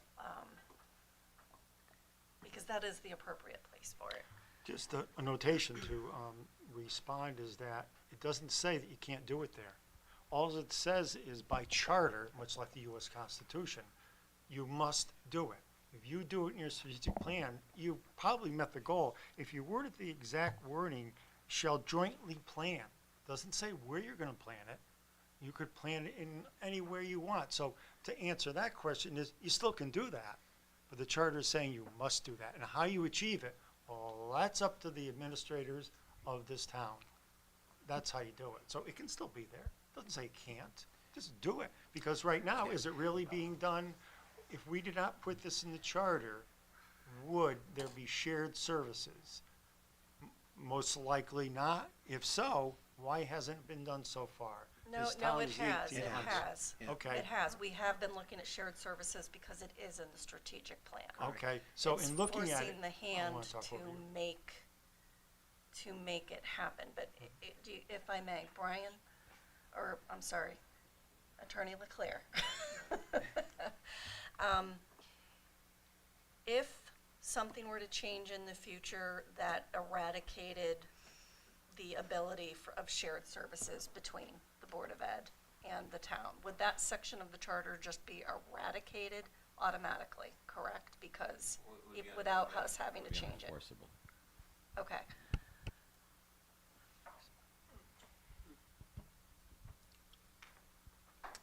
Okay. And remember, The other thing, you can't force both sides to agree to something. You could bring them to the table, and I think the goal here is to bring everyone to the table to have these discussions and make the Board of Ed sit down and make the town sit down at opposite ends and have these discussions. I don't know that you can't force them to agree to anything, because what are you going to get them to agree to? You can't put words around what they have to agree to. We have to have one IT director, and the Board of Ed has to pay half of it. We're not going to that micromanaging level in the charter. So if everyone, even if everyone agrees one IT director, I don't even know if the Board of Ed has their own, but just to pick a role, we're going to have one IT director. They may never agree on the financial side of it, where the money's coming from. It may never happen, but at least it forces people to sit down and have this discussion. And that's what the commission was really concerned about, is why do we have duplication of services? Can we save the people money if we do some things together? I understand. Finance It is in and the IT. strategic plan. It has happened. That's what they're trying to Some do. of them have happened, some of them have not, because we couldn't come to an agreement between. and this I gives a little understand. more meat, because once it's in the charter, it's a little bit different than anything else. And I just want to, I think maybe I can clarify some of the concerns. If you read the section, which is a new section, 8C.1 shared services, as our attorney read it, but you look, shall jointly plan, develop, and implement to provide certain shared administrative, operational, so forth and so on. It just says shall. The key word for Al is that it does say shall. It doesn't say must. It just says you shall do it. If it's a total failure, well, you worked on it and you try the best you can. That's all. It's forcing an action. I think you guys are misinterpreting what I'm saying. And I hear what Attorney Leclerc said, I heard what my fellow Board of Selectmen say. I know this comes from a good place where you're trying to save money from the town. What I'm saying is, state statute already addresses this for boards of ed in towns to share non-educational services. It says may. If you put that in the charter, it is unnecessary, because the what you're talking about is you're trying to force the conversation. It can't be forced, like Attorney Leclerc just said too. And what First Selectwoman Dragona said when we started, it doesn't belong in the charter. And I agree, because you have to have people on the Board of Ed and people on the town build those relationships and understand what they want to do with that shared services model. And we already do it. You can't force it down one or the other's throats to get it done. Plus, under statute, it says the Board of Ed has discretion with its non-educational monies. I understand. So it would kind of look foolish for us as a town to have that in a charter. I know that it comes from a good place, but that's what I'm saying. So I just want to make sure I'm clear. I'm not pointing fingers. I'm not trying to be difficult. I know Attorney Stanek agrees, Teresa agrees, Anne Marie agrees, Trish and Bob would prefer it in the strategic plan where it could be addressed. It just doesn't belong in the charter for many different reasons now that I've heard. That's all. Teresa? I'm still going to stick with what I've been saying. I don't believe it belongs in the charter either. I think it's a movement right now about the shared services. Today, it's a hot topic, and we want to save money. We all want to do that. But I would also like to see the town side and the Board of Ed side working together without having to force it into a charter. The second part is, just throw it out there, and there's a hot topic going on right now in our town and all over the country, is housing. So why aren't we putting in the charter about forcing the Affordable Housing Committee and Planning and Zoning Board of Appeals, and everyone else to sit down and meet together to come up and have this affordable housing plan for this town right now? We don't have that in our charter, because we're gonna leave that up to them to be able to solve it. Put it in our strategic planning. I think we're just getting into too much of a nitty-gritty. This is a guideline, is the way I look at it, for our town to go by. And I think we're gonna be forcing the hands of each other. Maybe down the road we need to do this. Maybe if we see that, one side or the other cannot come to terms, and the townspeople are saying, listen, we should be doing more of these shared services, and it's not happening, well, in our next charter revision, maybe that'll be the time to do it. But as of right now, I'm still not in favor of it. And we also have to remember that, whatever we come out with from all this charter revision, it's going to a ballot question. It's gonna be up to the townspeople, and they're gonna be the final vote. They're gonna make the decision for all of us. We're just trying to narrow it down for them. And as you say, we can't get some language passed previously, so we'll see what's gonna happen with any of these tougher questions. Yeah. Anne Marie, Teresa, I agree from the standpoint, I was gonna wrap it up, this section here, is that let the townspeople decide. I think you said that, let Right. the townspeople decide. I believe that our council has indicated that is not against state statutes, so the decision for this commission is, doing a final report and let the people decide. It's not against the law, council has said that, let the people decide. They may see, whoa, maybe we can save some money. End of my conversation, let's move on. So thank you to the Charter Revision Commission for coming out tonight and sitting with us and going through this. Excuse me, Madam First Selectwoman, I have one more item if I could just bring up, that you brought up at your meeting that I think you may want to discuss with them. There's a couple other things, right, that was discussed. Yeah, one of them was in your comments, using first select person, first select man, first select woman. You had a vote to, I believe not, the designation, how you want them to designate first select person, first select man, first select woman, he, her, they, and all those. That one was brought up. That was brought Does up, and I anybody don't wish know. to comment on that one? Bob? Trish? I understand why you did it. I think it's a little clunky having all of that in there everywhere, honestly. Select person is who's sitting there, and I think they is, even though it might just be he or she, I think it covers both. I think it just lets it read a little more smoothly. Well, I could comment from the standpoint, of course, I was at the meeting. We had 3 students, in fact, that were on the board. They were non-voting. I loved it when I was on the Board of Education. Yep. We implemented that, let's bring some students in. Sure. They're great. I'll talk to attorney, was back when that we know what's going on in society right now. We turned to the student and we said, how should we be doing this? We got advice from the student, they, them, there. So that was advice from the student, and council wrote all of it in there. So it's appropriate for today's and society. That's why it's that way. Thank God for students. I'd like to add, they were very passionate about it. They attended more than half the meetings, and that was the only time they actually Spoke. engaged. And they engaged very heavy on Okay, it. fair. And that's part of the reason why it's there. They were good. Right, is they were, I'm like, okay. I love that. I didn't understand what they were saying. sharing. Well, yeah. And neither did the attorney. Hey, I listen, I can change my mind, all right. Teresa? I was at those meetings when the students were speaking up, and they were very lively about it.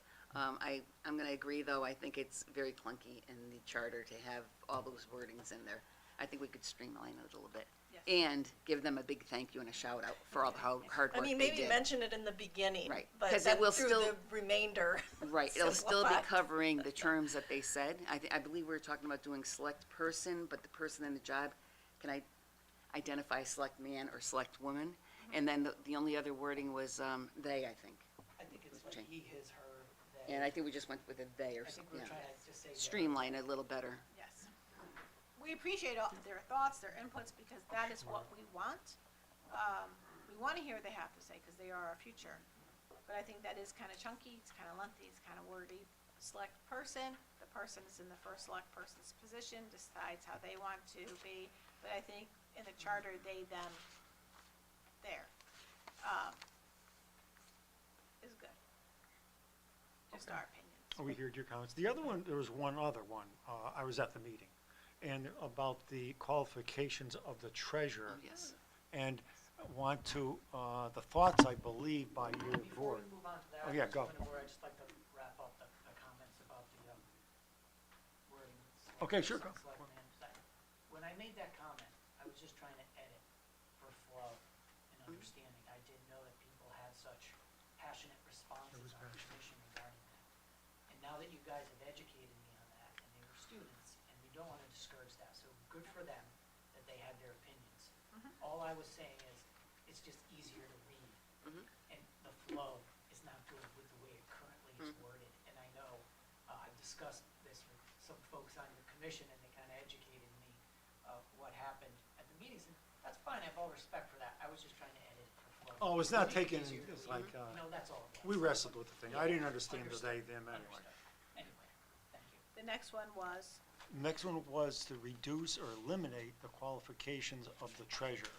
You discussed that, and there was a vote, I have your minutes, there was a vote on it to have no qualification, the treasurer, or eliminate them.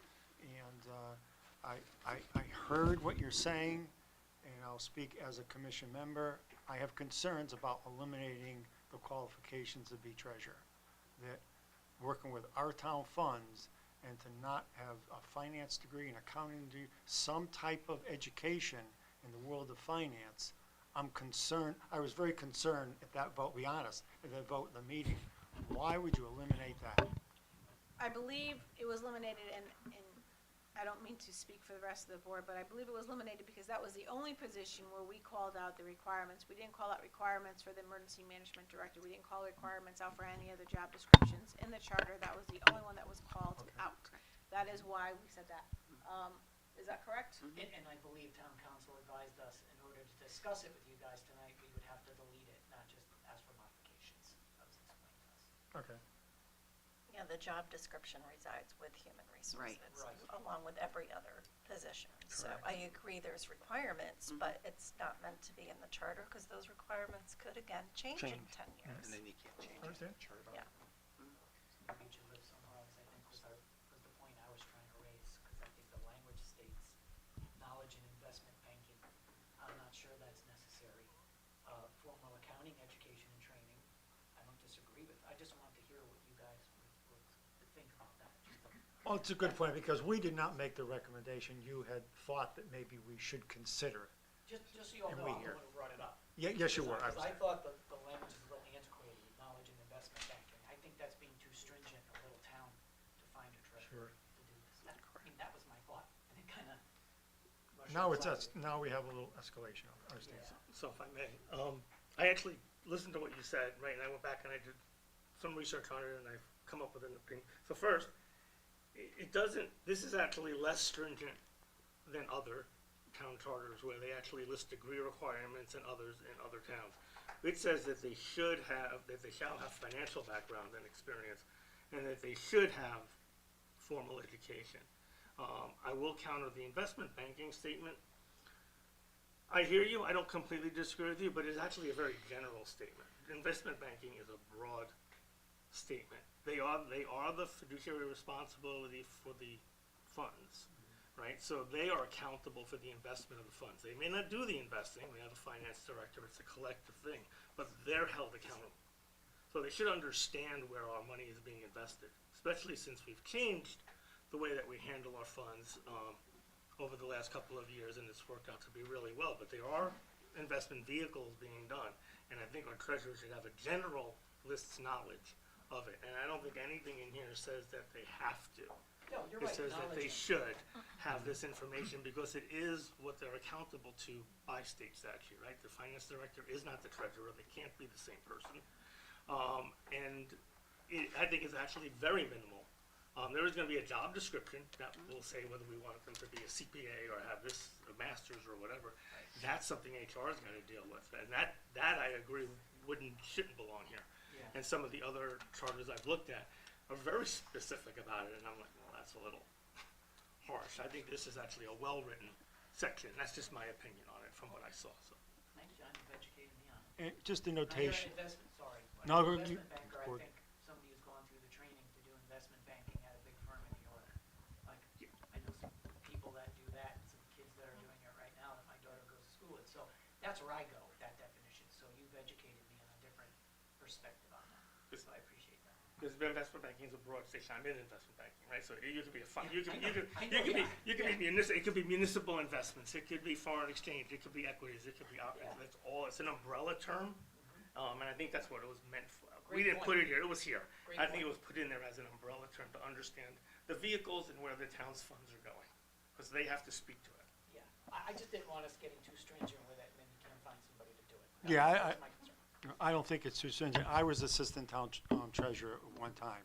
I have advanced accounting degrees, so in working with the treasurer, I'm glad I had the financial education and accounting, so forth and so on, to work with the treasurer of the town and also to make financial decisions in the treasury area. So, and that was the assistant treasurer, me. The treasurer certainly had the final responsibility. So I feel we should have something there so that the treasurer has to have some financial background, whatever it may be. And that's why I think the section should stand.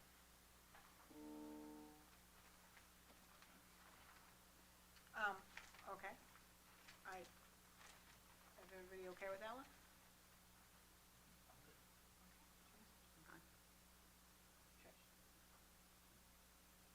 I'm okay. Attorney Leclerc? I have nothing further. Just to remind the commission, though, you, ladies and gentlemen, will be meeting next Wednesday, the 27th at 6 p.m., at which time you'll come up with a final report, considering what you've discussed with the Board of Select Persons this evening. And then, Board of Select Persons, you'll have this item on your agenda for your September 2nd meeting, where you can look at the final report the commission will submit to you and reject all of it, reject some of it, reject none of it, accept all of it, accept some of it, decide what you want to send, if anything, to the electorate at the November election, and then formulate the questions, and then ultimately any explanatory text you may have as well. So that's how the process will work. Thank you. And with that, we'll, all set? We'll take a break. We're good. Comment. Public comment? Oh, public comment. Oh, yeah. Yes, Public sorry, comment. thank you. Public comment.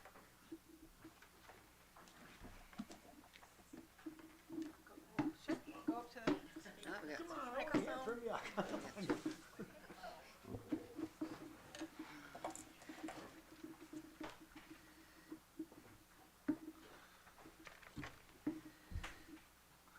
As I exit. Appreciate the time. Very interesting for me, both sides, I hear it, so. I'm not here to, point fingers and stuff like that. Name Name and and address. address Excuse for the me, record. Mike Rankwith, 28 Woodside Avenue. Just a couple things, observations. You know, we got the select persons, different charters and stuff like that. Going 8, 9 different items we discussed. One thing I would say is, when I hear things about, you know, the amount of people that come up and throw daggers into the budgets and stuff like that, it goes into disarray. And I totally agree with you. You know, I agree, but you know, when we have comments from the select persons and the board, if you will, that's insulting and stuff like that, it takes one person from the public to make something that may change something. You gotta realize that. And it's very degrading to hear things like that, because as you know, this whole, you know, you want the power to not, you know, you wanna make the decisions, and I get it. And, right, the 50 people that show up, blow it all up, and I understand that. But witness it today, the whole select person was just reminded by the console, something wasn't quite right. He corrected you. It shall, it could be, talking about the Board of Education, stuff like that. So you weren't quite right. But the one person here corrected you. It made you think. It made you think. But if you're gonna throw that out and have one person like me or anyone else that comes out here and say, get out of here, Mike, we don't wanna hear you because there's not busloads coming in of 400, 500, 2/3 of the town. You know, there's a lot of things that we have the right to. You know, I made a couple notes over here. You may not agree with it, and I understand state the charters and all that. The Supreme Court protects the minority, including the freedom of speech. Forget about that. I don't care what Ned Lamont says or your charters, but one person like me could change the whole world or the whole town. But I'm not 2/3 of the town coming in here, so you're gonna blow me off. I think it's wrong. I just think that's wrong. And I appreciate the council just kind of like waving the white flag and saying, stop for a minute and think about it.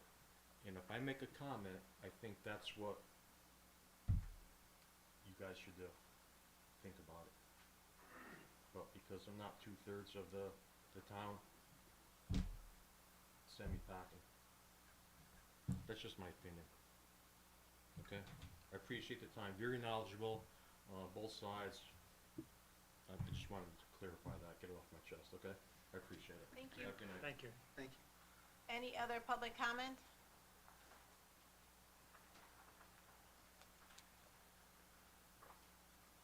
Hi, Kristen Bruno, member of the Board of Education. Just wanted to speak to a couple items in the charter revision, and this was a great discussion. I truly appreciate hearing from the Charter Commission. I love the idea to reimagine that town meeting as a dialogue and a back and forth and an opportunity to educate the public. Because we have people who could be totally involved in another town and move to Seymour, and it's a completely different process. The town I work in does not have a referendum for their budget. They have a representative town meeting. So I think having that dialogue is truly important. There were some comments made that the Board of Education budget is just a line item budget. I want to correct that. The Board of Education has workshops where we go through the budget line by line. We encourage public comment at that meeting. We request public comment at that meeting. And then we present to the Board of Finance our budget. The Board of Finance can only reduce it or increase it by a line item, by a fixed amount, but the transparency of our budget is there, line by line. And we encourage the public to engage with that, to give us feedback about what's important to them for the school system and what is unnecessary. So I just wanted to speak about those things. I like the idea of the town meeting and the point that you made, Mr. Chairman, about because of the differences in how the Board of Finance can interact with the budgets, it's much easier to reduce the Board of Finance at a meeting like that than the town. And is that equitable? Is that right? So being able to have that dialogue for both sides of the budget and let the Board of Finance make the final decision after all of that input, I think it gives everyone voice. And then it gives everyone their vote at the referendum.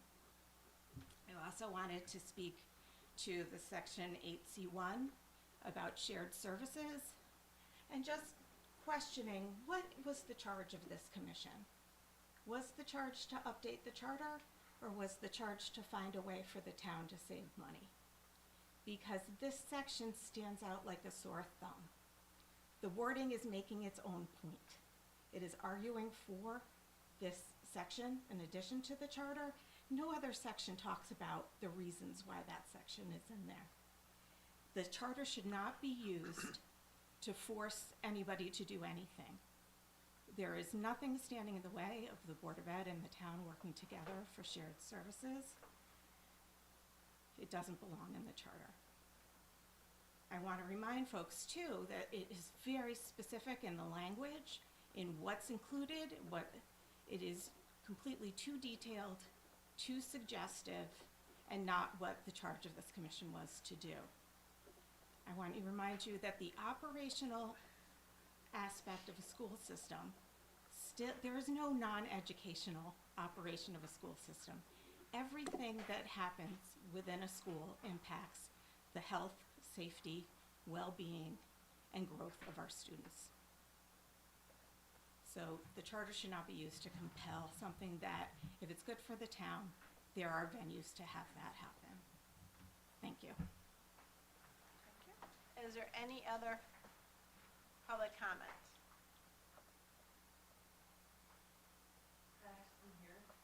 Sure, Jean. Somebody give her a microphone. I don't need a microphone. They can't hear you on TV. They can't hear you on TV. So I'm Jean from the Valley Independent Sentinel. Can you guys just recap as a board with regard to the annual town meeting, what changes to it you're suggesting to the charter revision tonight? You threw out a couple things, if you're gonna remove the section about decreasing or deleting, or whether you're gonna add increasing to that.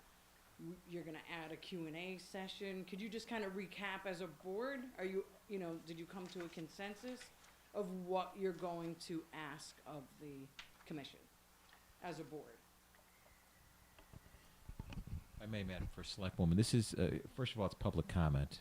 It's not a public question and answer session. And number two, this isn't just a discussion between you as the Board of Select Persons and the Charter Revision Commission to have this colloquy back and forth so that they can better come up with their final report.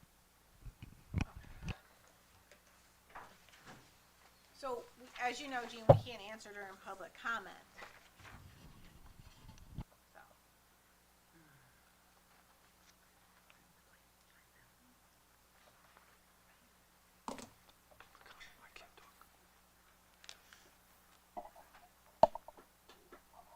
Just as chairman, if the question was directed to which the Board of Select or the Charter Revision, it's following what our attorney said, is this is public comment.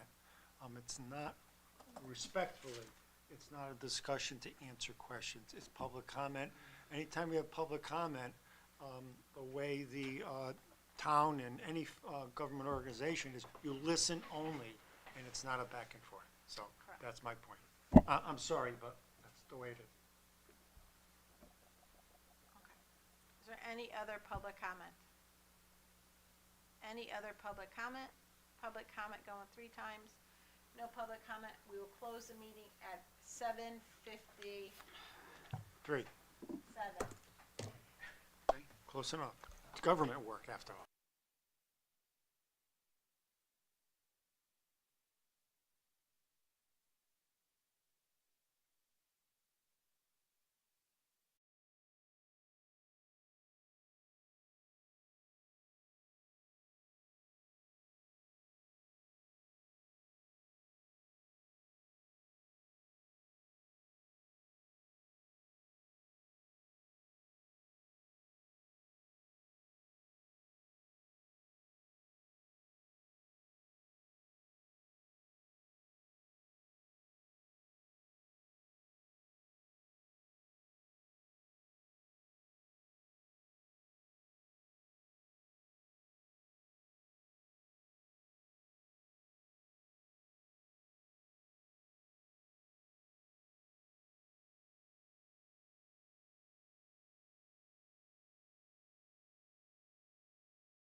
pledge. I pledge allegiance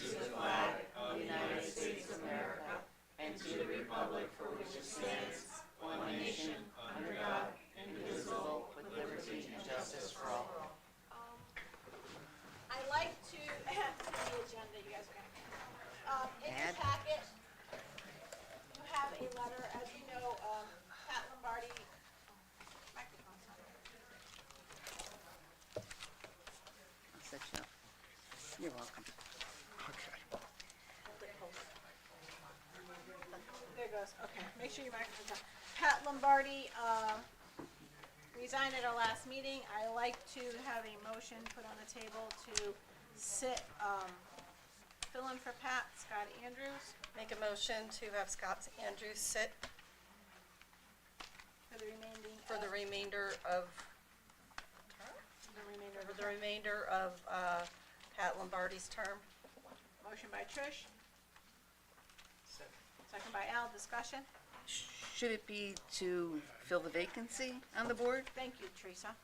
To fill the vacancy on the board, thank you, Teresa. To fill the, I amend my motion to have Scott Andrews fill the vacancy of Patrick Lombardi for the remainder of Patrick Lombardi's term. thank you, Trish. Second? By Al, discussion. Do we need to add it to the agenda?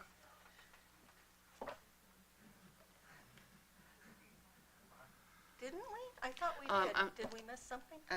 I'm sorry. Point of If order. I, point of order. It does say, I think we're jumping ahead of ourselves. I think we're supposed to have public comment first, and then you have discussion and possible action regarding open positions on the Board of Select Persons. Thank you. So Thank should you. we do our public comment Let's and do then public add this? comment. Let's do public comment. Thank you, Teresa. Brian, do we have to vacate that? I remove my motion. Thank you. We apologize out there. It's getting late. Haven't we start late? See what happens when we wait for Attorney Standing? 2 hours we waited I for you. don't mean to be a wise guy, believe me. I'm just a procedural geek. Yes. Is there any public comment?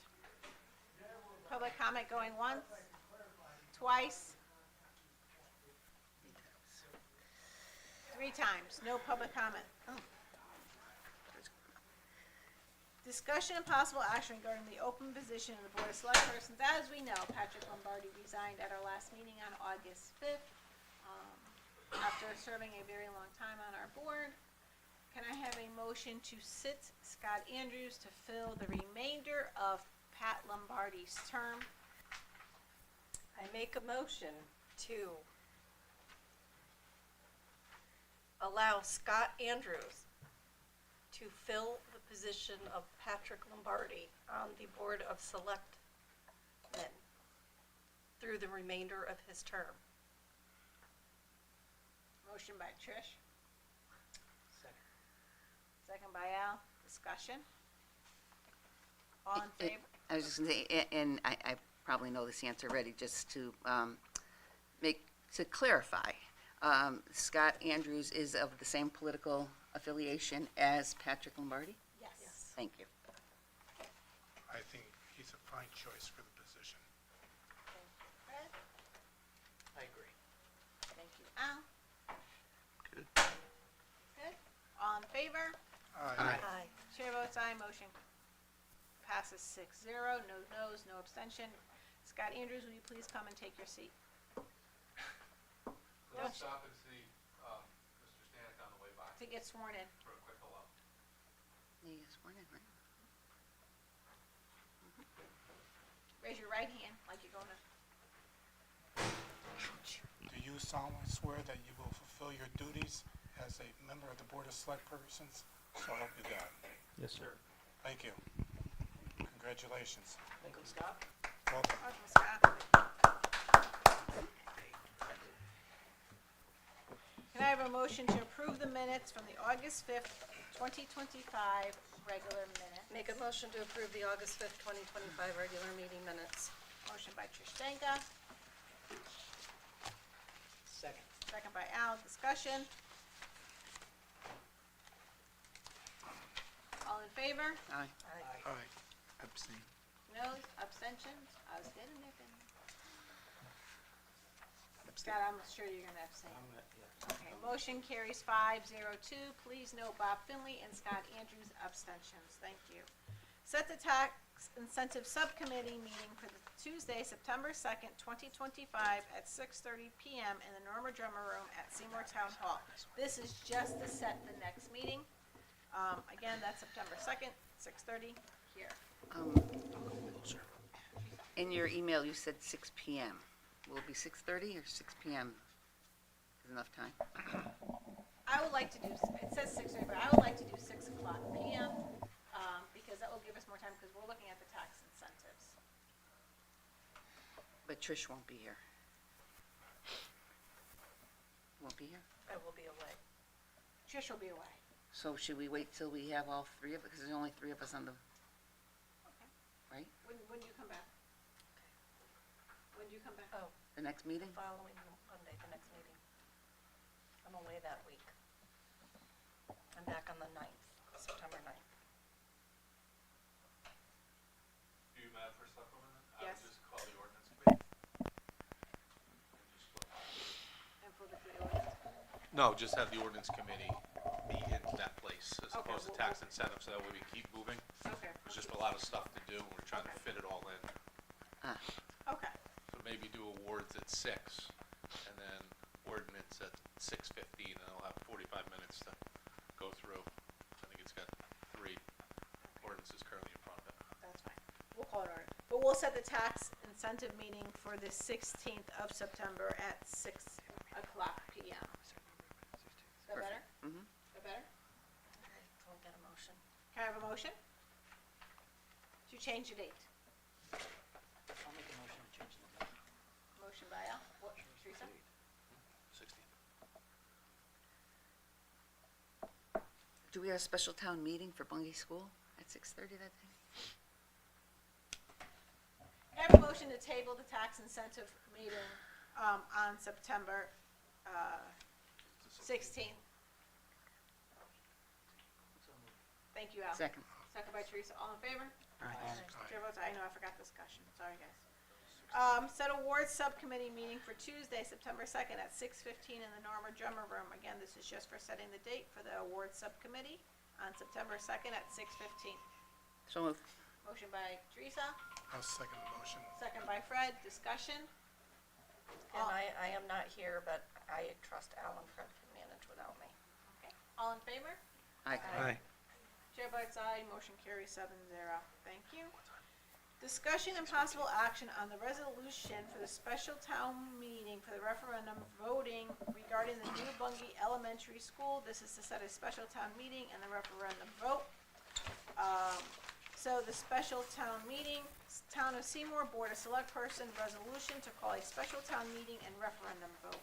Whereas the Board of Select Persons and the Board of Finance each have recommended that the Town of Seymour, known as the town, appropriate $60 million for the construction of the new Bungay Elementary School, otherwise known as a project, and the town finance said appropriations by using the town bonds or notes and amount not to exceed $20 million. Be it resolved that the attached detailed appropriation and bond resolution for said project, the resolution is hereby approved and shall be submitted to the special town meeting to be held on Tuesday, September 16, 2025, in accordance with the attached warning, a special town meeting, which is also hereby approved. Further resolved that the pursuant of the Connecticut General State Statutes, Section 7-7, as amended in the town charter, the Board of Select Persons hereby submits the resolution to a vote upon the voting tabulators or the ballots on Thursday, October 9th, 2025, between the hours of 6 a.m. and 8 o'clock p.m. Further resolved, the resolution shall be placed upon voting tabulators on ballots under the following heading. Question 1. Shall the Town of Seymour appropriate $60 million for the construction of a new Bungay Elementary School and finance the appropriation by using the town's bonds or notes in the amount not to exceed $20 million? Yes or no? Further resolved that the town clerk is authorized to prepare a concise explanatory text in the appropriations and bonding resolutions which have been submitted to a referendum vote on the voting tabulators of the town. Subject to the approval of the town attorney, the Board of Select Persons authorize the first select woman to prepare and print explanatory materials regarding the resolutions, such as explaining the text and explaining materials to be prepared in accordance with the Connecticut General State Statutes, Section 9-369B. Okay. Town of Seymour warning of special town meeting will be Tuesday, September 16th, 2025, and a referendum vote will be Thursday, October 9th, 2025. Please make sure and make note of it that the special town meeting is September 16th, 2025, and the referendum vote will be Thursday, October 9th, 2025. I have a motion. I'll move the resolution as read. Motion by Fred Stanek, second by Al Bruno. Discussion? Just to be clear, I'd like to mention that so the public knows that there's not a vote on September 16th. Correct. It's a special town meeting, but the vote is not until October 9th, 2025. It's known as an adjourned town meeting also. I just want to make that clear to the people listening. Thank you. But Any- people will have an opportunity to speak for, against, or indifferent regarding the project. Any other comments? Any other discussion? All in favor? Aye. Aye. Noes? Abstention? Chair votes aye, motion carries 7-0. Thank you. Discussion and possible action regarding the purchase of 56 Squantic Road from the South Central Regional Water Authority. There's a draft agreement in the packet. I'm just asking for authority to sign the agreement, and then once it's signed, I'll send it over to Rich and Ryan. And we did get the A24 referral at 56 Squantic Road. First Selectwoman Dragonis, as its August regular meeting, the Seymour Planning and Zoning Commission, PZZ, received a CGS Section 824 referral from Kurt Miller, CAO, regarding 56 Squantic Road for 4.99 acre parcel of land owned by Birmingham Utilities. The town would like to consider the purchase or conveyance of this property. Section 824 of the Connecticut General Statutes require that these final decisions are made with the input of its Municipal Planning and Zoning Commission. Specifically, a report must be received from the Seymour PZZ, determining that if this purchase follows the land use strategies and goals found in the town's Plan of Conservation and Development, POCD. On August 14th, the Planning and Zoning Commission received and considered the CGS Section 824 referral from Kurt Miller, CAO. Having found the proposal does adhere to the purpose and aims found in the POCD, the PZZ unanimously voted to send positive referral to the purchase and conveyance of 56 Squantic Road and refer the positive vote to the Board of Selectmen. Can I have a motion? Again, the motion, this is the 56 Squantic Road from South Central. The draft of the agreement is right here. It's in your package. I'll make a motion to, for the purchase of 56 Squantic Road from South Central Regional Water Authority. Motion by Teresa, I'll second it. second by Bob. Discussion? Can you refresh my memory what this parcel, where this parcel was? This parcel is right on Squantic Road, right outside, Keith Mitchell? by the Keith Mitchell Forest area. It's so that we can have additional parking. Correct, So okay. that we can use the trails in Right, we there. discussed this before. Yes. Correct, thank you. Any further discussion? All in favor? Aye. Aye. Noes, abstention, chair votes aye, motion carries 7-0. Thank you. Discussion and possible action regarding the resolution of Homeland Security Grant. Just need to read the resolution into the minutes. Resolved that the Board of Select Persons hereby authorize entering into with the delivering of the State of Connecticut Department of Emergency Services and Public Protection, Division of Emergency Management and Homeland Security, DEMIS, and any and all documents which it deems to be necessary and appropriate in connection with the memorandum and agreement regarding the use of federal fiscal year state 2024 state homeland security grant funding and custodial ownership of regional assets of DEMIS Region 2, and resolved that the Seymour Board of Select Persons hereby authorize, direct, and empower the first Selectwoman, Amber Dragonis, and her designee to execute, to execute and deliver to the State of Connecticut Department of Emergency Services and Public Protection, Division of Emergency Management and Homeland Security, any and all documents which it deems to be necessary or appropriate to do and perform all acts and things which she deems to be necessary or appropriate to carry out the terms of such documents, including but not limited to executing executing and delivering all agreements and documents contemplated by such documents. And in your packet, you have the FISC FF 2024 Homeland Security Grant Program and the memorandum in your packets as well. Can I have a motion? Motion by Al. Second. Who was the second? Trish, discussion? All in favor? Aye. Aye. Noes, abstention, chair votes aye, motion carries 7-0. Thank you. Discussion and possible action using LoCIP funds. A, for the drainage improvement and the repairs of Walnut Street. In your packet, you'll see Brian Nasariak, our town attorney, came up how much it would cost to improve the drainage over on Walnut Street. We will buy all the materials needed, and Public Works will be able to go and fix it. So the grand total is $47,775. That is replacing 2 catch basins, 300 linear feet of pipe, 1,100 square yards of disposed pavement, 500 linear feet of bituminous concrete curbing, 200 tons of concrete roadway, class 1, 100 cubic yard of processed aggregate, 1 1/4 crushed stones of 150 cubic yard, 25 rolls of filter fabric at 50 feet a roll, 1 each of a paver rental, and 40 bags of mortar for a grand total of $47,775.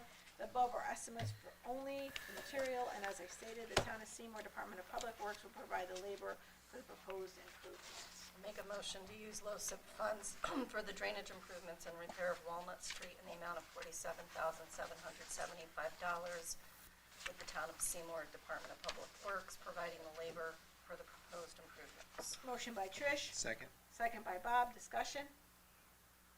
All in favor? Aye. Noes, abstention, chair votes aye, motion carries 7-0. Okay. For the potential of a HVAC project at the Seymour Ambulance, there's some HVAC work that needs to be done at the Seymour Ambulance, and their bunks, the air conditioner unit went out, as well as their training room. So we're going to use some LoCIP money, and the ambulance is also going to be kicking in money as well to pay for that. Can I have a motion? Do we have a dollar amount? I'm sorry if I Kurt? missed that. No, I was gonna have a motion and then discussion, and then I was gonna push it over to Kurt. Okay, well, I'll make a motion for the discussion of the Motion for potential discussion. HVAC project at Seymour Ambulance. Motion by Trish, I'll second it. second by Bob, discussion, Kurt. Through you, Madam First Selectwoman, so right now it's looking at about $19,000 per unit prior to any rebates. So we are working with the company to see how much we can get in rebates. The Ambulance Association has committed somewhere between 10 and 13,000. They definitely have the 10. They're trying to come up with an additional 3,000 through donations and whatnot. We're probably not going to need that. The 10,000, I believe, is what the First Selectwoman is looking for. So they will contribute the 10,000. We'll cover the rest. We assume we're projecting is probably going to be about $14,000 total, assuming we get all the rebates and things that we're expecting. So that will take care of the bunk room, which is needed, as well as their training center. So without knowing what the rebates are, what do we need the motion to be as far as a dollar amount? I would say 38,000, because that's, yeah, an amount not to exceed 38,000. Because that will be that's the highest possible total cost it would be. Is that with their 10,000? That's just, that doesn't take their 10,000 into account, no. So do we So need if you to wanted say to make it 28? 28,000, you could do that. That's Yeah. at the discretion of the board. I would do the 28. Yeah, they're committed to the 10. I want to know what we're spending. Right, That would be on the high side. okay. I'll make a motion to use LoCIP funds for the HVAC project at Seymour Ambulance not to exceed 28,000, but expecting rebates. I'll second it. Motion by Trish, second by Bob, discussion? If you can just let us know what the final number is when, you know. I'll shoot an email out. We may have it in the next couple of days. Yeah, Tim Connors when has you been figure out working what on it'll it. be. Thank you. Yep. It's an emergency for them, so we just didn't want it to drag on, so. Discussion? All in favor? Aye. Noes, abstention, chair votes aye, motion carries 7-0. Okay, 12, discussion and possible action regarding the report from the Charter Revision Commission. This may or may not be needed. Oh. There's really nothing to We discuss. do not. Attorney LaCoy? Yeah, that's correct. There's no action need be taken by you at this point. You conferred with them earlier this evening. The ball is now in their court to come up with a final report, which this body will act on September 2nd. And remind us again, even though Fred was not here, he's 2 hours and 10 minutes late to the meeting. So can we remind Fred I again? have to stay after the meeting for an hour. I'm staying with you, Fred. We're bringing a blackboard down. Can we just remind the board again and inform Fred that once they bring their report back to us, what is our charge? Sure. As you know, and I'm sure Fred knows as well, you have a few options. The final report will be submitted to you following the Charter Revision Commission's meeting of next week. You will have the report at your next meeting, and you can accept or reject all or part of it, meaning you can accept all the recommendations and send them out to vote. I would suggest the November general election. You can reject all of the recommendations and send nothing to the voters, or you can accept some of the recommendations, reject others, send the ones you accept to the voters. You'll then have to come up with explanatory text if you'd like, and come up with the questions you actually want on the voting machines. We'll work with you on those as well. So those are going to be your options next week, 2 weeks from now. Any questions?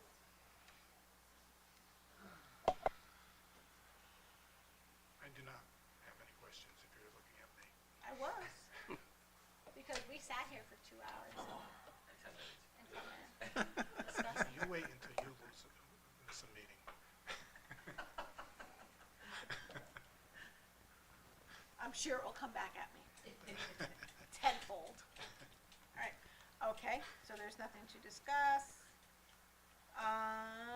Discussion and possible action on the approval of the collective bargaining agreement between the town of Seymour and local 1303-24, the council for ASME, AFL-CIO, Seymour Public Works employees as presented for the term of July 1, 2025, June 30th, 2030, and authorize the first selectwoman to sign said agreement on behalf of the town. And everybody has a copy of this letter, I'm assuming, in their packet. But it's from Chris Pelosi, the HR manager, dated August 13th. It says, Dear Ms. Draganis, August 13th, 2025, the town of Seymour entered into a tentative agreement with the Seymour Public Works Employees Union, representing staff employees regarding the successor collective bargaining agreement for the period of 7/1/25 through 6/30/3030.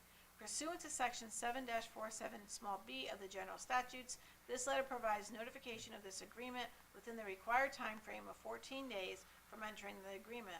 Additionally, Section 7-47 small b of the General Statutes requires a legislative body to vote to approve or reject this agreement within 30 days after the expiration date of the original 14-day period. For the purpose of planning, the Board of Select Persons should be aware of the 14-day period expires on August 27th, 2025, and the Board of Select Persons must vote on this agreement by September 26th, 2025. The Board of Select Persons elects not to approve or reject this agreement by September 26th, 2025, it becomes a valid agreement per the terms of Section 7-47 small b of the General Statutes. The Board of Select Persons is scheduled to meet again on August 19th, 2025, and consideration of this tentative agreement should be on that agenda. The union members' ratification was scheduled on August 13th, 2025, and was approved by the membership. Sincerely, Chris Pelosi, Director of Human Resources. As you know, Chris came to us in our executive session. He discussed the union negotiations and what took place. Can I have a motion? Make a motion to authorize the first selectman to sign the agreement on behalf of the town for the term July 1, 2025 to June 30th, 2030 for Seymour Public Works employees. Motion by Trish, Second. second by Teresa. I was getting the words out. I was going to say Trish. Second by Teresa. Discussion? All in favor? Aye. Noes? Abstention? Aye. You abstain? Yeah, I don't know what the agreement says, so there's no point in voting. Chair votes aye, motion carries 6-0-1. Please note Scott Andrews' abstentions. I know, Miller, I'm moving this meeting right along. So it happens when you have a 2-hour meeting. 2 hour, 10 minutes meeting, right? Transfers, we have no transfers in our packets. Appointments, in your appointment, we have recreation. Can I just make a motion? I'll make a motion to appoint John Lovisolo to the Recreation Committee for a term length through December 31st, 2025. Okay, thank you. Motion by Trish, second by Scott. Scott, thank you. Discussion? No, good. You Any motion? Second, yeah. You second, huh? For a second. All in favor? No. Aye. Aye. Chair votes aye, motion carries 7-0. Right? Okay. So, I have a second? Oh, This is for a second, There's a yeah. second. That's a, what do you yeah. say? If it was a ball, we had a ball or something, Right. flip it, take home. Wait till he makes a motion. Al, you have an announcement? Yeah, I just want to let folks know I'm stepping aside as deputy due to work commitments, and I've appreciated the opportunity to serve the public in that role. So thank you so much. So with Al stepping down from deputy due to the work commitments, I would like a motion. I would like to, what? You don't I don't need need a a moment. That's right, I don't need a motion. I'm going to appoint Trish Danka as my deputy for select person. Congratulations. Congratulations. Sucker. Mm-hmm. Good pick. It's a good pick. I couldn't have picked anybody better. In your I packet should is, take that, I'm taking that offensively. Yeah, you should. There's my first official business. Battle it out at pickleball. pickleball. Okay. In your packet is the, thank you, tax refunds from the tax collector from Christine Swanson. Could you please look at it, ensure that there are no issues or no, I'll make a Thank you, motion to conflicts. approve as presented. motion by Trish, second. Teresa, was that a second? I'll do a second. Second by Teresa. Discussion? Maybe you just want to enlighten Scott about what this is. So, Scott, these are tax refunds. If people overpay on their taxes, these are the refunds that the tax collector gives back them. That we give back to the residents, and like if our family members are on there or somebody, a friend, we kind of recuse ourselves from voting on there. Makes sense. Okay. Thank you. Thank you, Teresa. I was hoping my name would be on there. Yeah, no. All in favor? Aye. Aye. Okay, correspondences in your pack, oh, I have the letter from Pat Lombardi's, resignation, take one down, pass it. Take one down, pass it.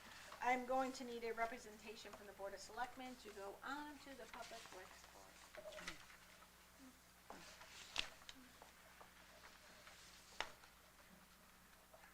You know, one would say that since Scott took Pat's position, Scott Scott should be the one. should be the one that goes on Public Works. I think. I don't understand why Scott is being punished for stepping up. That's what happens.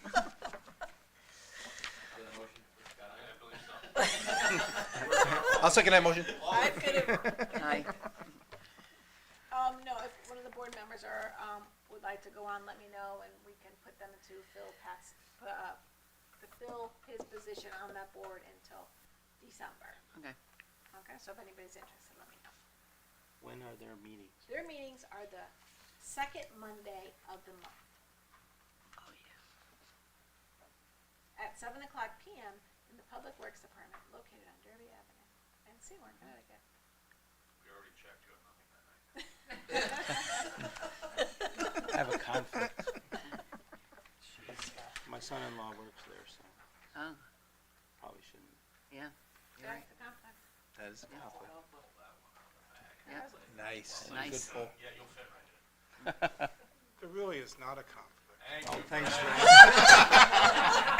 as long as you utilize discretion in what you're voting on. Recuse yourself from that. Come on, Al, you're not deputy anymore. You're not deputy, Al, you're not deputy Worth anymore. every Now you second. can do that. listen, Scott's been sitting here for all of 4 minutes, so I think we let him, chew on this for just a Can he short wait period of 2 time. weeks? Yeah, when do you need to know by? I just need to know before the next meeting, 2 weeks. Right? So you can think about that for all those.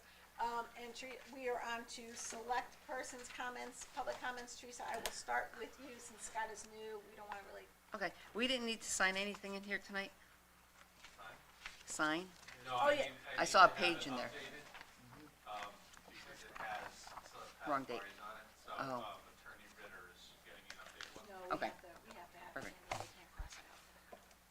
Okay, just have a few comments, you know, we just had our anniversary of our flood and our flood of 55, we're celebrating now 70 years ago. So history does repeat itself. It was nice seeing, the gathering yesterday at 67 Diner. Mike and Linda are just, you know, over the top with what they do there. It was heartfelt to see their emotions in play. It was a good coming together. Then I just have a few questions, just following up on that flood. Hoadley Pond, any update on dredging or the work from DEP, anything? So we are actually gonna go out, see if we can get some bonding money to go and dredge it. Aquarian, who owns the water of the pond, we own the bottom of the pond, they own the water, felt the years it was not worth dredging, but it actually is. We're probably, if it needs to be dredged, probably only go, and again, don't quote me on 1 to 2 feet down. Anything, we'd have to have it tested and sent out, but we are going to see if we can get state funding for that, Okay. because that is going to be very expensive. We are also in talks with Oxford to see if Oxford will split the cost with us, Because it's part of because them. that is part of them. But we would only be responsible up into the bridge. We cannot dredge underneath the bridge, because that is a DOT, and Swan Pond, is not ours. Okay. That's the pond Right, on the other side. after. Okay, and just on that, and maybe Trish will know this answer, Legion Pool, you know, we had that vandalism a few weeks ago where they took out the dam, and now we go, and we haven't had any rain. I mean, it's dry in there. Is that all just the land trust, or does the town own the bottom of the pond? I mean, you know, That's all Legion Pool. That's all land trust it property. is all land trust Yes. property, okay. The town owns, the park where the kids play the baseball, up to the sprinklers, and, Okay. that is it. The pond is actually owned by Legion. But maybe now that it's so empty, and I know it's not gonna happen overnight, but maybe we can work together with the land trust to maybe see about getting that dredged out of there now that it's empty? Well, in order to dredge under DEP guidelines, in order to dredge any pond, you have to get permission from them as well as your inland Right. wetland committee, so that is something we can look at Yeah, absolutely. okay, that would be great, thank you. Any word on an assessor coming forward? There is no word on an assessor, because there are no assessors out there. We are looking, we put it out to, applications out again, and no one has applied. No, okay. And any movement on the Rogel site? Yes, there is movement on the Rogel site. We are in talks with the landowner. They are going in front of planning and zoning, I believe, next month.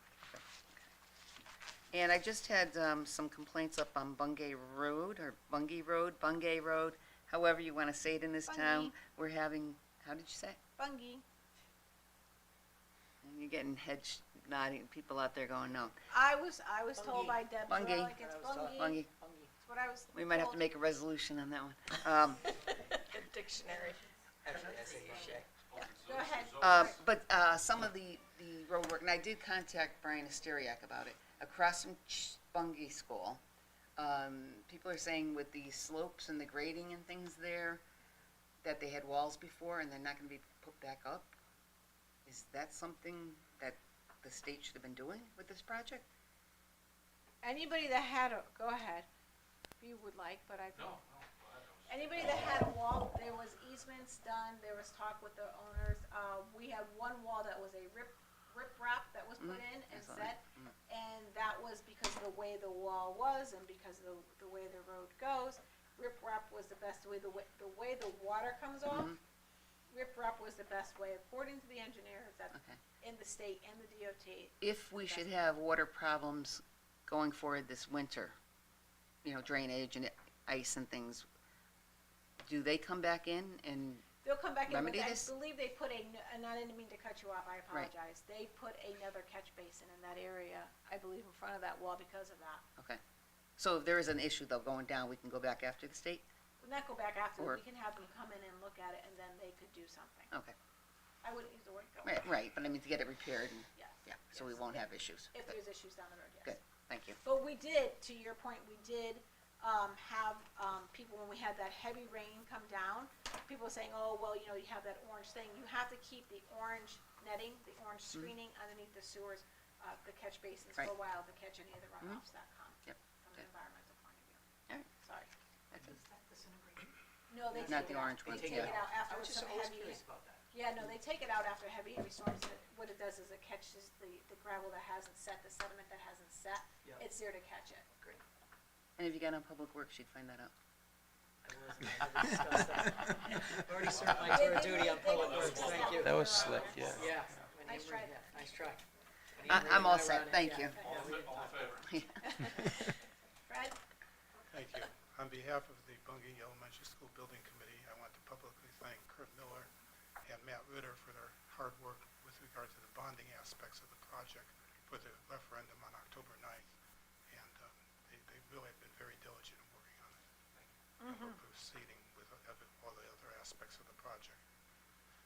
With regard to my tardiness tonight, Just teasing you, Fred. I was involved in my work duties as the chief negotiator for another Board of Education with regard to teacher contracts. So I was in negotiations for several hours, trying to get out of there by 7, but as it goes, things get carried over. So I apologize for being tardy, and thank you for your indulgence. No problem.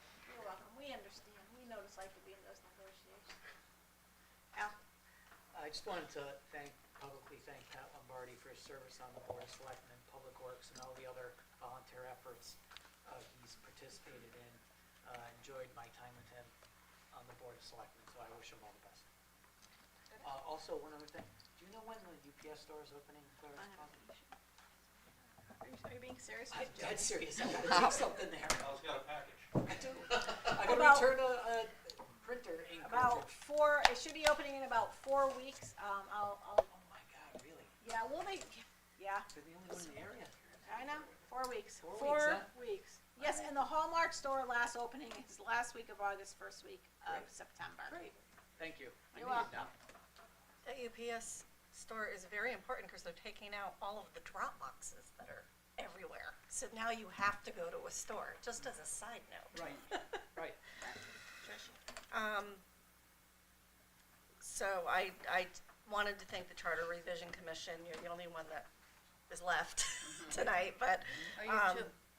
Joanne's over Oh, Joanne's, Yeah, oh, she's back. Joanne, Yeah, I'm she was sorry, there. didn't Yeah. see you. I wanted to thank the Charter Revision for taking time out. That was a long, but I think fruitful, needed meeting, so thank you very much. I too wanted to, again, thank Pat for his service, not just on the Board of Selectmen, but, he's been an integral volunteer throughout the town, and he's still, I believe, going to be doing so at the, fire department, so, thank you, Pat, for everything that you've done. Bungay Elementary School project, I encourage everybody to get out and learn as much as you can, understand why these recommendations are to build a new school and be an integral part of it for the kids. And just remind everyone, if anyone has not seen Bungay School and taken a tour, to please reach out to the superintendent or principal, and they will make sure that that happens for you. And also want to mention, we all know school's going to be starting soon, so I know where I live, people have gotten a little bit used to speeding between stop signs again. So just want everyone to be aware there's going to be kids there in the corners waiting for the buses to pick up and to be careful. Good luck to the kids, that's all I have. Thank you. Yeah, I wanted to thank the Charter Commission again as well. Great job. I think the recommendations were spot on, and we really appreciate all the effort you put towards everything you've done. I also did want to thank Pat Lombardi for all his time. He's the reason I learned Robert's rules and kept me in check, and I'm going to miss him. So You know what none of us did? welcome Scott. Yep. Welcome to Scott, I shook his hand. officially. Okay, well, I'm doing it as part of comments, even though I interrupted. Alrighty.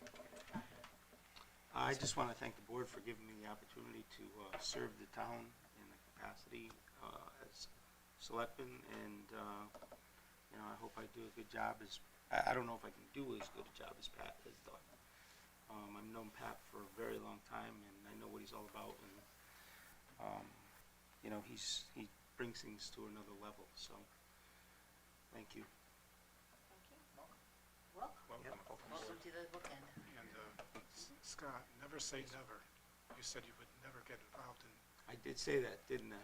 governmental process know. again, and you're back. You asked me that a few years And ago. I told you you'd be back, because you're a very integral part of the community. Thank you. Thank you. And thank you, guys. Under my comments, you know, yesterday was the year of Route 67, the flood of 2024. The flood pretty much changed the way our river runs through the town now, has changed the dynamics of a lot of things, the way you're operating in people's lives, especially the Birches. So I'm so happy that they'll be opening. They're in their home now, and the kids are loving the neighborhood, so we're there. Route 67 opened their diner yesterday.